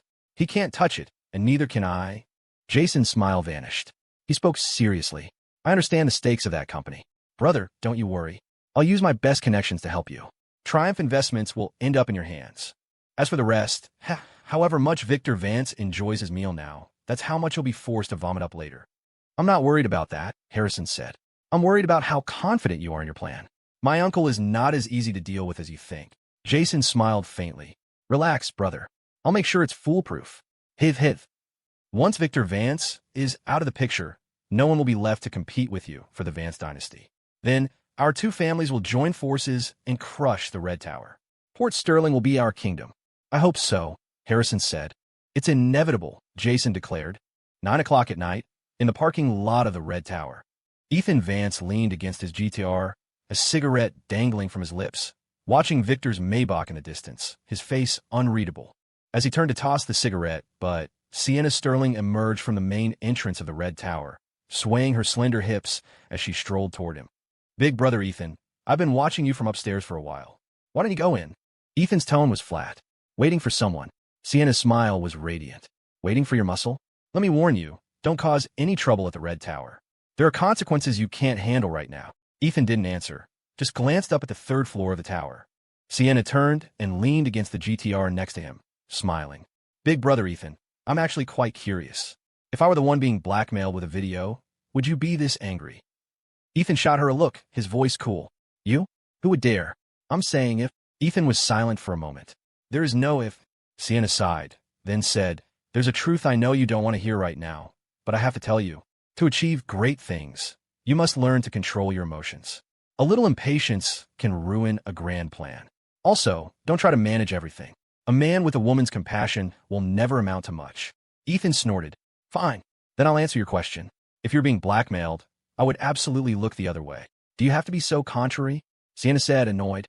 "Kimberly Frost isn't even your wife. Is it really necessary?" Ethan turned to face her, his expression serious. "Sienna, I've never thought I could achieve great things, nor have I ever wanted to. I only believe in my own principles. If you don't mess with me, I won't mess with you. If you mess with me, I will pay you back double." I don't care what their background is or how powerful they are. If I don't even have the courage to throw a punch, what kind of man am I? Hmm? If I can't even protect the people around me, then even if I do achieve great things, I'd be a hypocrite, a true villain. A strange light flickered in Sienna's eyes. She smiled flirtatiously. But in this world, those who can stand tall and go far are never righteous gentlemen like you. Your way of doing things, to be blunt, is reckless. Ethan didn't want to be reckless. Ethan said irritably, I could have taken him out quietly, but what happened? You and Victor took turns tripping me up. Heh, I'm being forced into this now, but he has to die. A person who uses such low-life tactics. I can only rest easy when he's dead. Sienna's expression turned even more infatuated. Like a starstruck fan, she clasped her hands to her chest and giggled. Big brother Ethan, you look so handsome right now. Absolutely overflowing with dominance. Ethan stared at her, feeling the bizarre sensation of being at a solemn funeral, while a ditzy girl insists on confessing her love to him. Just then, Finn's Hummer approached and pulled up beside the GTR. Ethan ignored Sienna and, with Finn in tow, walked straight toward the entrance of the Red Tower. However, as the security guard checked his membership card, he unprecedentedly asked the two of them to surrender any weapons they were carrying. Ethan's face darkened. He turned and glared at Sienna. Why don't you just take my membership card back? Sienna crossed her arms, the infatuated look still on her face. She tilted her head playfully and raised an eyebrow. I'm doing this for your own good. Jason didn't just invite your father tonight. There are several other powerful figures. You really can't be impulsive. Anyway, he's already agreed to hand over the video. At most, you can yell at him a bit. I can wipe your ass for you. At this, the beautiful woman blushed slightly and covered her mouth with her hand. Wipe your ass. What a strange image. Hiv. What the hell? Ethan muttered. Finn immediately gripped the cross around his neck. Aishiba, crazy woman. If Ethan hadn't stopped him, the god of death would have surely lunged at Sienna. Finn, just stay down here, Ethan said. I'll go meet him alone first. Victor is up there, it'll be fine. Finn glanced at the metal detector in the guard's hand, thinking of the 2 guns for magazines and 4 grenades he had on him. After a moment, he said, I'll put my gear in the car. I don't feel right with you up there alone. He turned and walked back to the Hummer, stashing all his equipment in the back seat. Sienna, watching from the side, only saw him pulling things out of his clothes but couldn't see what they were. She muttered to herself, how many guns did he bring? Inside the private room on the 3rd floor, Jason Croft was chatting and laughing with several powerful men.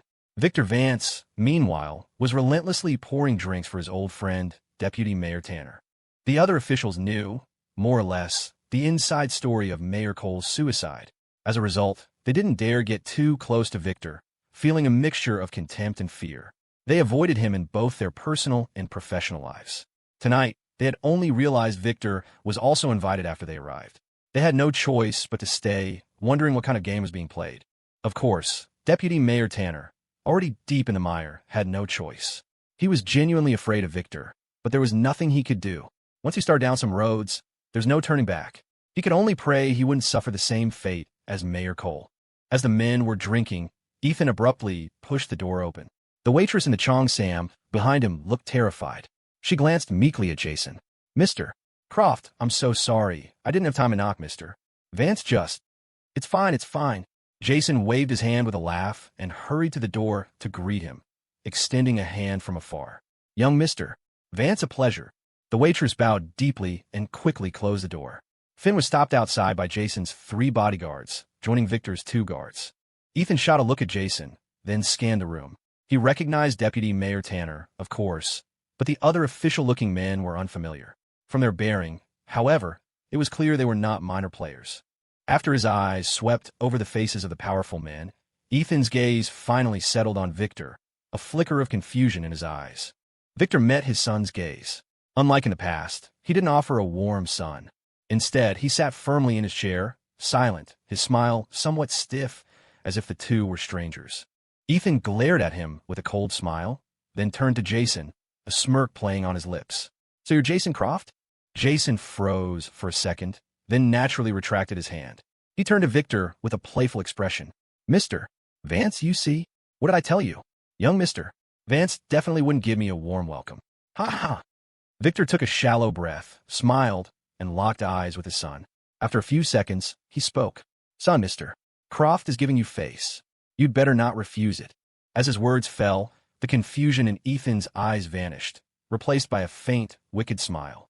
I'll take it. Of course I'll take Mr. Croft's face. On the top floor, in Sienna's sterling suite, the Cheongsam-clad beauty sat on the sofa, a slim cigarette between her fingers, her enchanting face tinged with a slight melancholy. Jonathan Croft stood before her, bowing and scraping like a child who had done something wrong. He smiled awkwardly but politely. Ms. Sterling, you called for me so urgently. Are there arrangements to be made? Sienna's smile was laced with irony. Did you know your son is at the Red Tower right now? Jonathan froze. Isn't Jason out of town? I didn't know he was back. The matter you told me about this afternoon, I've already scolded him for it. He said he would return the video to Mr. Vance and apologize properly. I imagine he rushed back to resolve this very issue. Sienna took a drag from her cigarette, her voice cool. He did indeed come back for this. And tonight, at the Red Tower, he's hosting Victor Vance and his son. Jonathan nodded with a smile. Good. Peace is precious. We can't. Sienna cut him off. But why do I get the feeling he's hosting a trap? Jonathan was stunned. What? That's impossible. Jason isn't that kind of person. He invites Victor and his son to dinner, but also brings along several high-ranking officials from the development zone, including Deputy Mayor Tanner. Tell me, what is your son really up to? Jonathan forced a smile. Ms. Sterling, you're overthinking it.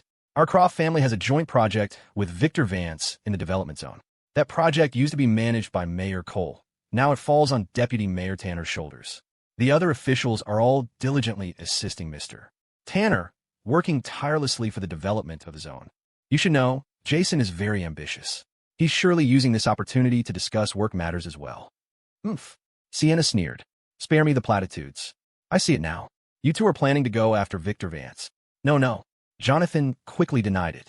I've already invested a significant amount of capital into the project with Victor. How could we possibly turn against each other? Besides, this was all a misunderstanding. Jason surely didn't know that actress was connected to Mr. Vance. Thankfully, nothing has happened yet, and everything can be salvaged. Mr. Vance is a magnanimous man. He wouldn't hold such a trivial matter against Jason. Old man, Sienna interrupted again, exasperated. How many lies do you have that you dare to target the Vances? A few people flatter you, call you godfather, and you forget you're just a dog? In Port Sterling's business world, there will only ever be one titan, and that's Theodore Vance. That old man probably doesn't even see you as a human being. On what grounds do you challenge him? I'm starting to suspect you want to use the Red Tower to help you deal with the Vances. Jonathan was trembling. I wouldn't dare. This is truly just a very, very small misunderstanding. He swallowed hard, then changed the subject. Ms. Sterling, how about I call the gentleman myself to explain? Sienna stared at him, then stubbed out her cigarette in the ashtray, her smile mocking. Oh, getting bold, are we? Daring to use the gentleman to pressure me now? Jonathan waved his hands frantically. No, I was just afraid the gentleman might misunderstand me as well. Jonathan Croft, swear on my life, I am absolutely loyal to the Red Tower. Sienna had no intention of exposing him further. She glared at him and spat, Get out. She knew that, for now, this matter seemed trivial. If Ethan accepted the apology, it would all blow over. But if that young master made a move, things would escalate. By any logic, he would be in the wrong. To attack Jason was to slap Jonathan in the face, and slapping Jonathan was a provocation to the Red Tower. If Ruffin got angry, Ethan would be. Sienna didn't dare think further. She could only pray that Victor would be a good mediator tonight. After all, if even she could smell Jason's conspiracy, how could that old fox not have noticed? In the private room, after hearing Ethan accept his face, Jason let out a hearty laugh. He pulled out a chair and, with a deferential posture, said to Ethan, Come, young mister. Vance, please sit. Tonight, I must properly apologize to you. Ethan remained expressionless. He casually sat down, his eyes sweeping over the table as if looking for something. Jason, holding 2 glasses of wine, walked slowly toward Victor, his face beaming. He raised a glass. Mr. Vance, this first toast of apology I must offer to you. Victor took the glass and slowly rose. Mr. Croft, why be so formal? We're not strangers. Even family must apologize for their mistakes. No, this is truly my fault. I honestly didn't know that girl was an Elysian artist, and I certainly didn't know she had a special relationship with young Mr. Vance. Jason turned to look at Ethan and joked. Young Mr. Vance is quite the ladies' man, with excellent taste, huh? Coming from anyone else, this would be a simple joke. But from Jason's mouth, it had a different flavor. After all, he held the video of Kimberly. To say such a thing was a blatant attempt to disgust Ethan. Ethan remained impassive. He rolled up his sleeves and, under the puzzled gazes of the others, turned the platter of roast lamb ribs from in front of Deputy Mayor Tanner to himself. He picked up a small knife and began methodically carving off meat to eat. After the first toast, Jason continued down his path of self-destruction. To be honest, since I started the Velvet stage, countless young actresses have begged me to let them perform. After all, if they can catch the eye of a big boss at the venue, they can transform into a phoenix overnight. Ha ha! At first, I thought Kimberly Frost would cherish such a rare opportunity. I never expected her to be so dismissive. Oh, now I understand. She's young Mr. Vance's little canary. That explains it. What common pheasant doesn't want to become a phoenix? Unless, of course, she's already a phoenix herself. Ha ha! Victor laughed along. After the second drink, he reminded him, Mr. Croft, since the misunderstanding has been cleared up, let's just let it go. Our family's friendship is far more than this formal. Look at you toasting me. It feels so distant. Jason understood that Victor wanted him to hand over the video and resolve the matter quickly, giving his son a way out. But he could also see that the father and son seemed at odds today. Had Victor, in the interest of the bigger picture, given his son a stern lecture? No wonder Ethan was being so docile. Though his face screamed defiance, he was sitting there eating like a well-behaved grandson. But this wasn't the result Jason wanted. Of course, we must let it go, Jason said, refilling the glasses. I've already seen everything worth seeing. Why would I keep it to review for homework? Ha ha! Victor subconsciously glanced at his son. Seeing the kid was still calmly eating, the small knife in his hand gleaming, he sat back down without another look at Jason. The other powerful men in the room hadn't known what had happened between the two families. Now, they understood it was a dispute over a woman. Though Jason Croft kept talking about apologizing, he seemed to be the one on the offensive. This meal was not going to be a peaceful one. Deputy Mayor Tanner seemed to realize something. He stole a glance at Victor Vance. Seeing the old fox was as steady as a mountain, he swallowed hard. Young Mr. Vance, Jason said, carrying 2 glasses of wine toward Ethan. Thank you so much for giving me face today. Come. As a show of my sincerity, I'll toast you first. Ethan nonchalantly stood up, took the glass, and drained it. He then looked at Jason, a half-smile on his face. Mr. Croft, do you have your face now? Jason smiled. Yes, of course. The face young Mr. Vance has given me is not small at all. Ethan nodded, then casually wiped his greasy hands on Jason's expensive suit. You have your face. Where's mine? Jason's smiling face instantly froze, then darkened. Before he could speak, Ethan's hands were on his waist, patting him down. Jason's smile was forced. Mr. Vance, what are you doing? Don't move, Ethan said with a faint smile, his hands now digging into Jason's pockets. A moment later, he pulled out a USB drive. Is this it? Ethan held the drive in front of Jason's face, his voice icy. Young Mr. Vance, I never said I wouldn't give it to you. This is a bit rude, don't you think? Jason's tone turned suddenly cold. Ethan completely ignored his warning and asked again, do you have a backup? Jason frowned, his voice low and dangerous. Young Mr. Vance right now. I'm very displeased. Ethan nodded. Oh. With that, he snatched the small knife from the platter. At the same time, his other hand grabbed Jason's wrist, slamming his left hand onto the table. Then, with a single motion, he plunged the knife through Jason's palm, pinning his hand directly to the wooden surface. It happened too fast, too suddenly. Jason was completely unprepared. The searing pain in his palm made him scream. The next second, the door to the room flew open. One of Jason's bodyguards tried to rush in, but he only got halfway through the door before a hand shot out from behind him, grabbed his hair, and yanked him back out. A few muffled thuds echoed from the hallway, then silence. The hand then calmly pulled the door shut. The officials in the room exchanged complex looks, their eyes darting between Victor and Ethan. You bastard! What are you doing? Victor slammed the table and stood up, pointing angrily at his son. Let go of him now.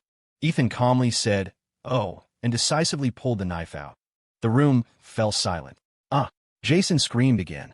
A master of calculation. He had never calculated that Ethan would be this insane. This was the Red Tower. Even setting aside the rules of the establishment, the room was filled with heavyweight figures. How dare he just pull a knife? Not even Victor Vance had that kind of nerve. If Caleb Shaw had lived a few days longer, he might have had the chance to tell him that Ethan not only dared to use a knife in the Red Tower, but that his hand was vicious, and he had sliced off Caleb's family jewels. In truth, Jason had expected that his provocations would make Ethan lose his temper, but he'd figured it would be nothing more than flipping the table and shouting insults. After all, his bodyguards had stopped Ethan's at the door. What kind of major disturbance could he cause alone? The disturbance wasn't major, but it was brutal. Jason probably didn't know why zombies were so hard to deal with. Because zombies exist outside the 6 realms of reincarnation, beyond the 5 elements. The young master he was trying to scheme against never cared about connections or background, and he certainly didn't give a damn about social etiquette. Do you have a backup? Ethan asked again, grabbing a fistful of Jason's hair. Jason gritted his teeth, a layer of cold sweat beading on his forehead. He instinctively glanced at the door, saw his bodyguards still hadn't entered, and knew they must have been stopped. He stared daggers at Ethan, silent. Victor was livid. Animal, are you rebelling? What did I tell you this afternoon? And what did you promise me? Ethan glared at his father, who hadn't answered his calls all afternoon. I promised I'd endure it. But can't you hear his sarcasm? If you still want to endure it, go ahead and do it yourself. With that, he grabbed Jason's head and slammed it against the table several times, then placed Jason's injured hand back on the table and stabbed it again. You son of a bitch, I'm asking you one more time. Is there a backup? Jason's face was contorted in pain. He hissed. Do you know what you're doing? Ethan pursed his lips and slowly twisted the handle of the knife. The heart-wrenching pain made Jason scream without end. Animal, let go. Victor looked like he was about to have a stroke. Deputy Mayor Tanner glanced at him sideways and thought sarcastically, why don't you go up and stop him? All you could do is shout. You old fox. The other powerful men looked at each other, all remaining silent, staying out of it. It was better not to get involved in the feud between the Croft and Vance families. By now, they had figured it out. Today's setup was likely Jason's attempt to force them to pick a side. Although they usually tried to avoid dealing with Victor, there were times when they had no choice. After all, Deputy Mayor Tanner and Victor were close associates, 2 grasshoppers on the same string. But they couldn't understand why Jason would do this, especially when Jonathan Croft and Victor Vance were at a critical stage of close cooperation. They didn't know Ethan well, but his reputation as a playboy preceded him. It wasn't hard to understand him being petty and holding a grudge over a canary. But they knew Jason well. With his cunning, even if Ethan had insulted him, he wouldn't have retaliated so openly. So, today's aggressive behavior was undoubtedly deliberate. By provoking Ethan, he was holding a sword over Victor's head. At that moment, Sienna Sterling, having received the news, rushed to the private room, her face icy. When she reached the door, she first glanced at Jason's 3 unconscious bodyguards, her pace not faltering. Then she shot a look at Finn, who was leaning against the wall with an innocent expression, and muttered, "Monster!" She then pushed the door and entered. Finn didn't stop people who posed no threat to Ethan. But the moment he saw Sienna, a look of disgust flickered in his eyes. He gripped his cross and began to rub it gently. Upon entering the room and seeing Ethan with a knife through Jason Croft's hand, twisting the blade, Sienna Sterling sucked in a sharp breath. Her eyes were a mix of helplessness and anger. "Mr. Vance, let go," she snapped. Ethan smirked, pulled the knife out, then stabbed it into Jason's arm several more times, finally leaving the blade embedded there. "I'm asking you a question, you piece of shit," he said coldly. "Is there a backup?" Jason had collapsed to the floor, in too much pain to speak. Sienna strode forward, grabbed Ethan's arm, her eyes pleading but her tone firm and icy. "Mr. Vance, you're coming with me." Ethan shook her off. "He hasn't given me the answer I want yet." Sienna frowned. "There isn't one. I guarantee it, there won't be any. Are you his wife?" Ethan retorted. "How would you know?" "You." Just then, a deep, aged voice came from outside the door. "There isn't one."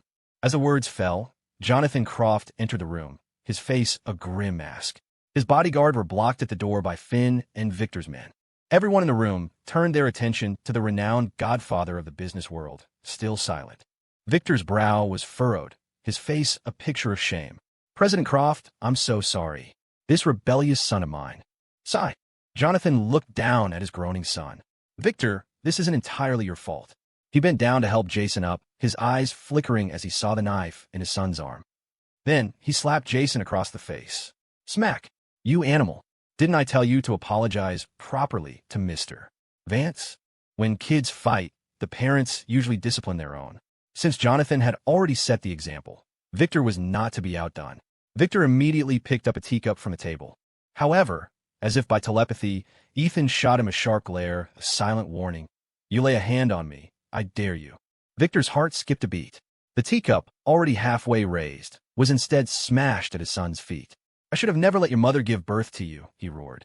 You rebel, you'll be the death of me. Ethan glared back at him, striking a defiant pose, silent. Jonathan turned to him, took a shallow breath, and forced a smile. Young Mr. Vance, Jason has unintentionally offended you. Please be magnanimous. I, in my capacity as president of the Port Sterling Chamber of Commerce, guarantee you there is no backup. If you don't believe me, I'll give you another guarantee. If that video ever leaks, regardless of whether it comes from Jason or not, I will personally cripple him. Ethan pursed his lips, pretending to consider it. Sienna affectionately took President Croft's arm. President, please calm down first. She then looked at Ethan. Young Mr. Vance, since President Croft has personally given you his word, what more do you have to worry about? Know your place. Ethan hesitated, then finally nodded. He looked at Jonathan. Fine. I'll give you a guarantee, too. If your son does have a backup, I will absolutely kill him. Sienna was speechless. Why did this dear brother of hers always have to be so arrogant? But she had to play her part. Young Mr. Vance, don't push your luck. Ethan gave a defiant laugh, his words reckless. Ms. Sterling, from the looks of it, you must be Jason's stepmother, right?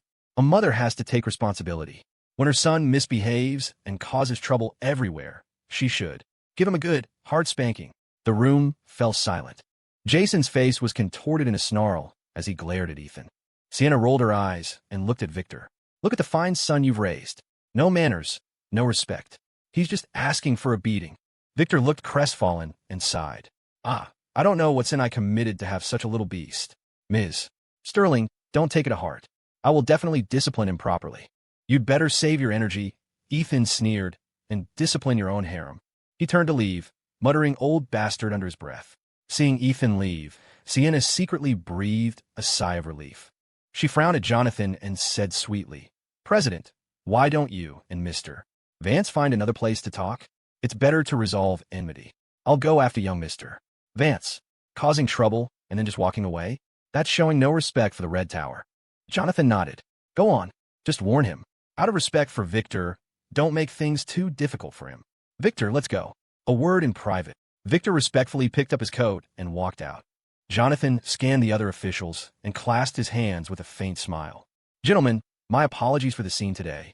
I will host you all again another day. After saying his goodbyes, without another glance at his son, he followed Victor out of the room. The bodyguards outside rushed in, scrambling to support Jason. Jason was in agony, his body trembling violently, drenched in cold sweat. He gritted his teeth and said to the officials, My apologies, gentlemen. Please forgive my poor hospitality today. With that, he pulled the small knife out of his own arm. Blood splattered onto Deputy Mayor Tanner's face, who flinched and quickly wiped it with a handkerchief. Sorry about that, Deputy Mayor. Jason's gaze swept over each person's face, his meaning deep. Now, I finally understand how Mayor Cole died. This Mr. Vance is a complete slave to his son. Hiv. Deputy Mayor Tanner, I heard you haven't been feeling well lately. You must take care of yourself. Find a good doctor soon. Only with the right doctor can you get the right treatment. A chill ran down Tanner's spine. He swallowed twice. The others exchanged glances, each lost in thought. After Jason was helped out of the room, the three bodyguards who had been knocked out by Finn were now conscious, standing guiltily against the wall, their heads bowed. On the way to the Red Tower, they had sworn to protect their boss, but, in truth, the three were not weak. It was just that everything had happened too suddenly, and they hadn't taken Finn seriously. When they heard Jason scream, two of them had immediately focused on Victor's bodyguards, while one rushed for the room. Who could have known that the poker-faced man would be so fast? Before they could react, he had knocked them all out. Jason looked at the three of them and managed a faint smile. Ethan Vance came prepared. It's not your fault. Go, get a room, and get some rest. The three felt even more ashamed. Jason said nothing more and, supported by his bodyguards, walked toward the elevator, his eyes glinting with cunning. Although today's events had exceeded his expectations, his objective had also been achieved beyond his wildest dreams. Things had reached a point of no return. Remembering Victor's shocked and furious expression, Jason couldn't help but smile grimly to himself. Victor Vance, he thought, the real show is about to begin. When Ethan reached the first-floor lobby, a large group of security guards blocked his path, sealing the entrance. Get out of the way, Ethan roared. Finn calmly stepped in front of him, his cold eyes fixed on the guards. Seeing them remain motionless, Ethan took a breath and smiled wickedly. Charge! As the word left his lips, Sienna's slightly panicked voice came from the stairs behind them. Mr. Vance, wait! Finn's clenched fist suddenly relaxed. He remained calm. Ethan turned to see Sienna running down the stairs, 3 steps at a time, her expression grave. You, come with me for a moment.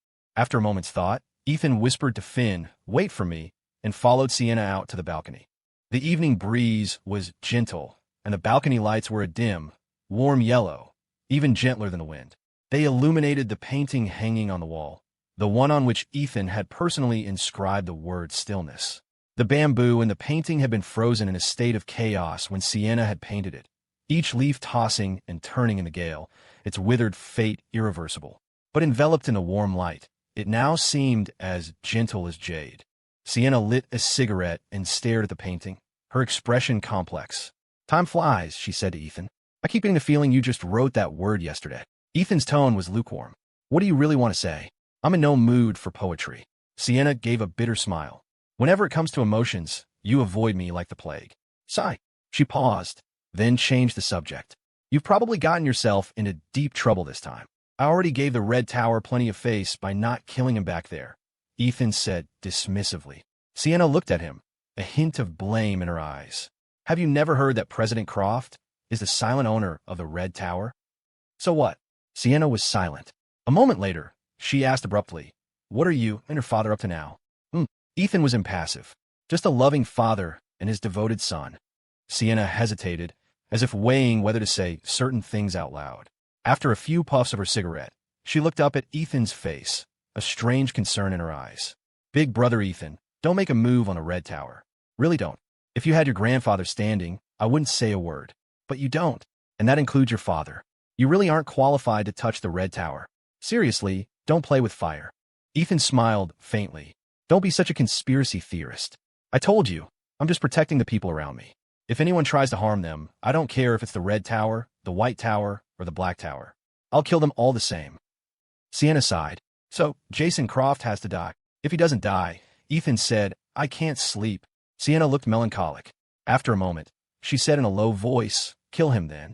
But don't do it in the Red Tower. That way, you'll still have a way out. Depend on my mood. Sienna smiled, pursing her lips, and said no more.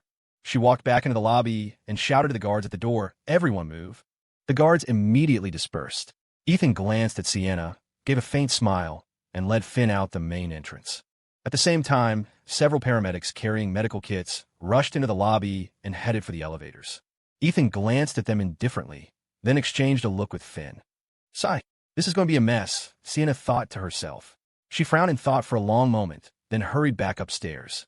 In an elegant private room, Victor Vance and Jonathan Croft were having a heart-to-heart, though in reality, both were being cagey. After a sincere apology, Victor subtly brought up their current joint project, acting as if he was afraid of being kicked out. After flattering Jonathan for a while, he finally left under the pretext of going to discipline his son. At the corner of the second-floor landing, he ran into Sienna on her way up. She stopped, her face grim. Old fox, she said in a low voice, don't get any crazy ideas. As long as the Red Tower stands, nothing in Port Sterling will change. Victor was all reverence and fear. Ms. Sterling, what are you saying? I will always have the utmost respect for President Croft. Sienna glared at him. You respect Jonathan Croft? Oof. Stop pretending. I'm warning you, I don't care what grand ambitions you have, but I ask you not to involve your son. Victor gave an awkward smile. Fair enough, fair enough. If my son weren't already engaged, you'd be an excellent choice for him, you know? Hith. In the private room, Jonathan Croft sat on the sofa, his face unreadable, slowly turning a string of prayer beads in his hand, his knuckles faintly white. Although he was now just a puppet, the old man had once been a formidable figure. No matter how much he suppressed it, that intimidating aura was still there. A moment later, Sienna walked into the room. Jonathan immediately put on a look of respect and fear and stood up. Ms. Sterling, today really, was it fun? Sienna interrupted. You think this is fun? This? Jonathan's face was pained. I never expected things to turn out like this. Hith. Sienna gave a derisive laugh. How do you plan to clean this up? A lot of guests in the building heard the news today. The esteemed president of the Port Sterling Chamber of Commerce, his own son was stabbed by the Vances Reckless, illegitimate son. If you don't plan to retaliate, who in Port Sterling's business world will ever respect you again? Jonathan naturally understood her meaning. He quickly explained, I've already thought of a solution. Tomorrow, I'll go to Phoenix Crest Manor and pay my respects to old Mr. Vance. That way, people will think I want to seek justice. I'm wary of Theodore Vance. That's a fact. It won't be shameful if that gets out. As for Victor, he was very sincere just now, very respectful of me, afraid I'd kick him out of the project. Respectful. Sienna found this hilarious. The old man of the Vance family has long known you're a puppet for the Red Tower. You think Victor doesn't know? In the business world, you're his rival at best, but certainly not someone he needs to respect. I know, Jonathan said. He's respecting the gentleman. Sienna stared into his eyes for a moment, then said meaningfully, Old man, you're getting on in years. Your digestion isn't what it used to be. Don't have such a big appetite. Don't try to be a snake swallowing an elephant. Cooperate with Victor and stop pulling these stunts. If you bring the fire to the Red Tower, you won't be able to handle the consequences. I understand. I would never do anything to harm the Red Tower. As Jonathan finished speaking, Sienna's phone suddenly rang. She glanced at it. It was Ruffung. Sienna frowned. She knew the gentleman was calling to reprimand her for protecting and indulging Ethan. But if it was just a reprimand, that was fine. What she feared was that he would make a decision that would be detrimental to Ethan. Warn your son. Tell him to behave himself. Sienna glared at Jonathan. As she turned to walk to the door, she added a final warning over her shoulder. For the next 2 days, have him stay at the Red Tower. Don't let him go anywhere. And a reminder, don't forget the precedent of Mayor Cole. Jonathan nodded repeatedly. Yes, I will definitely keep him in line. As he spoke, Sienna had already left the room. Jonathan sat back down on the sofa, his face still as unreadable as before. The string of prayer beads in his hand spun a little faster, and the old man's knuckles grew even paler.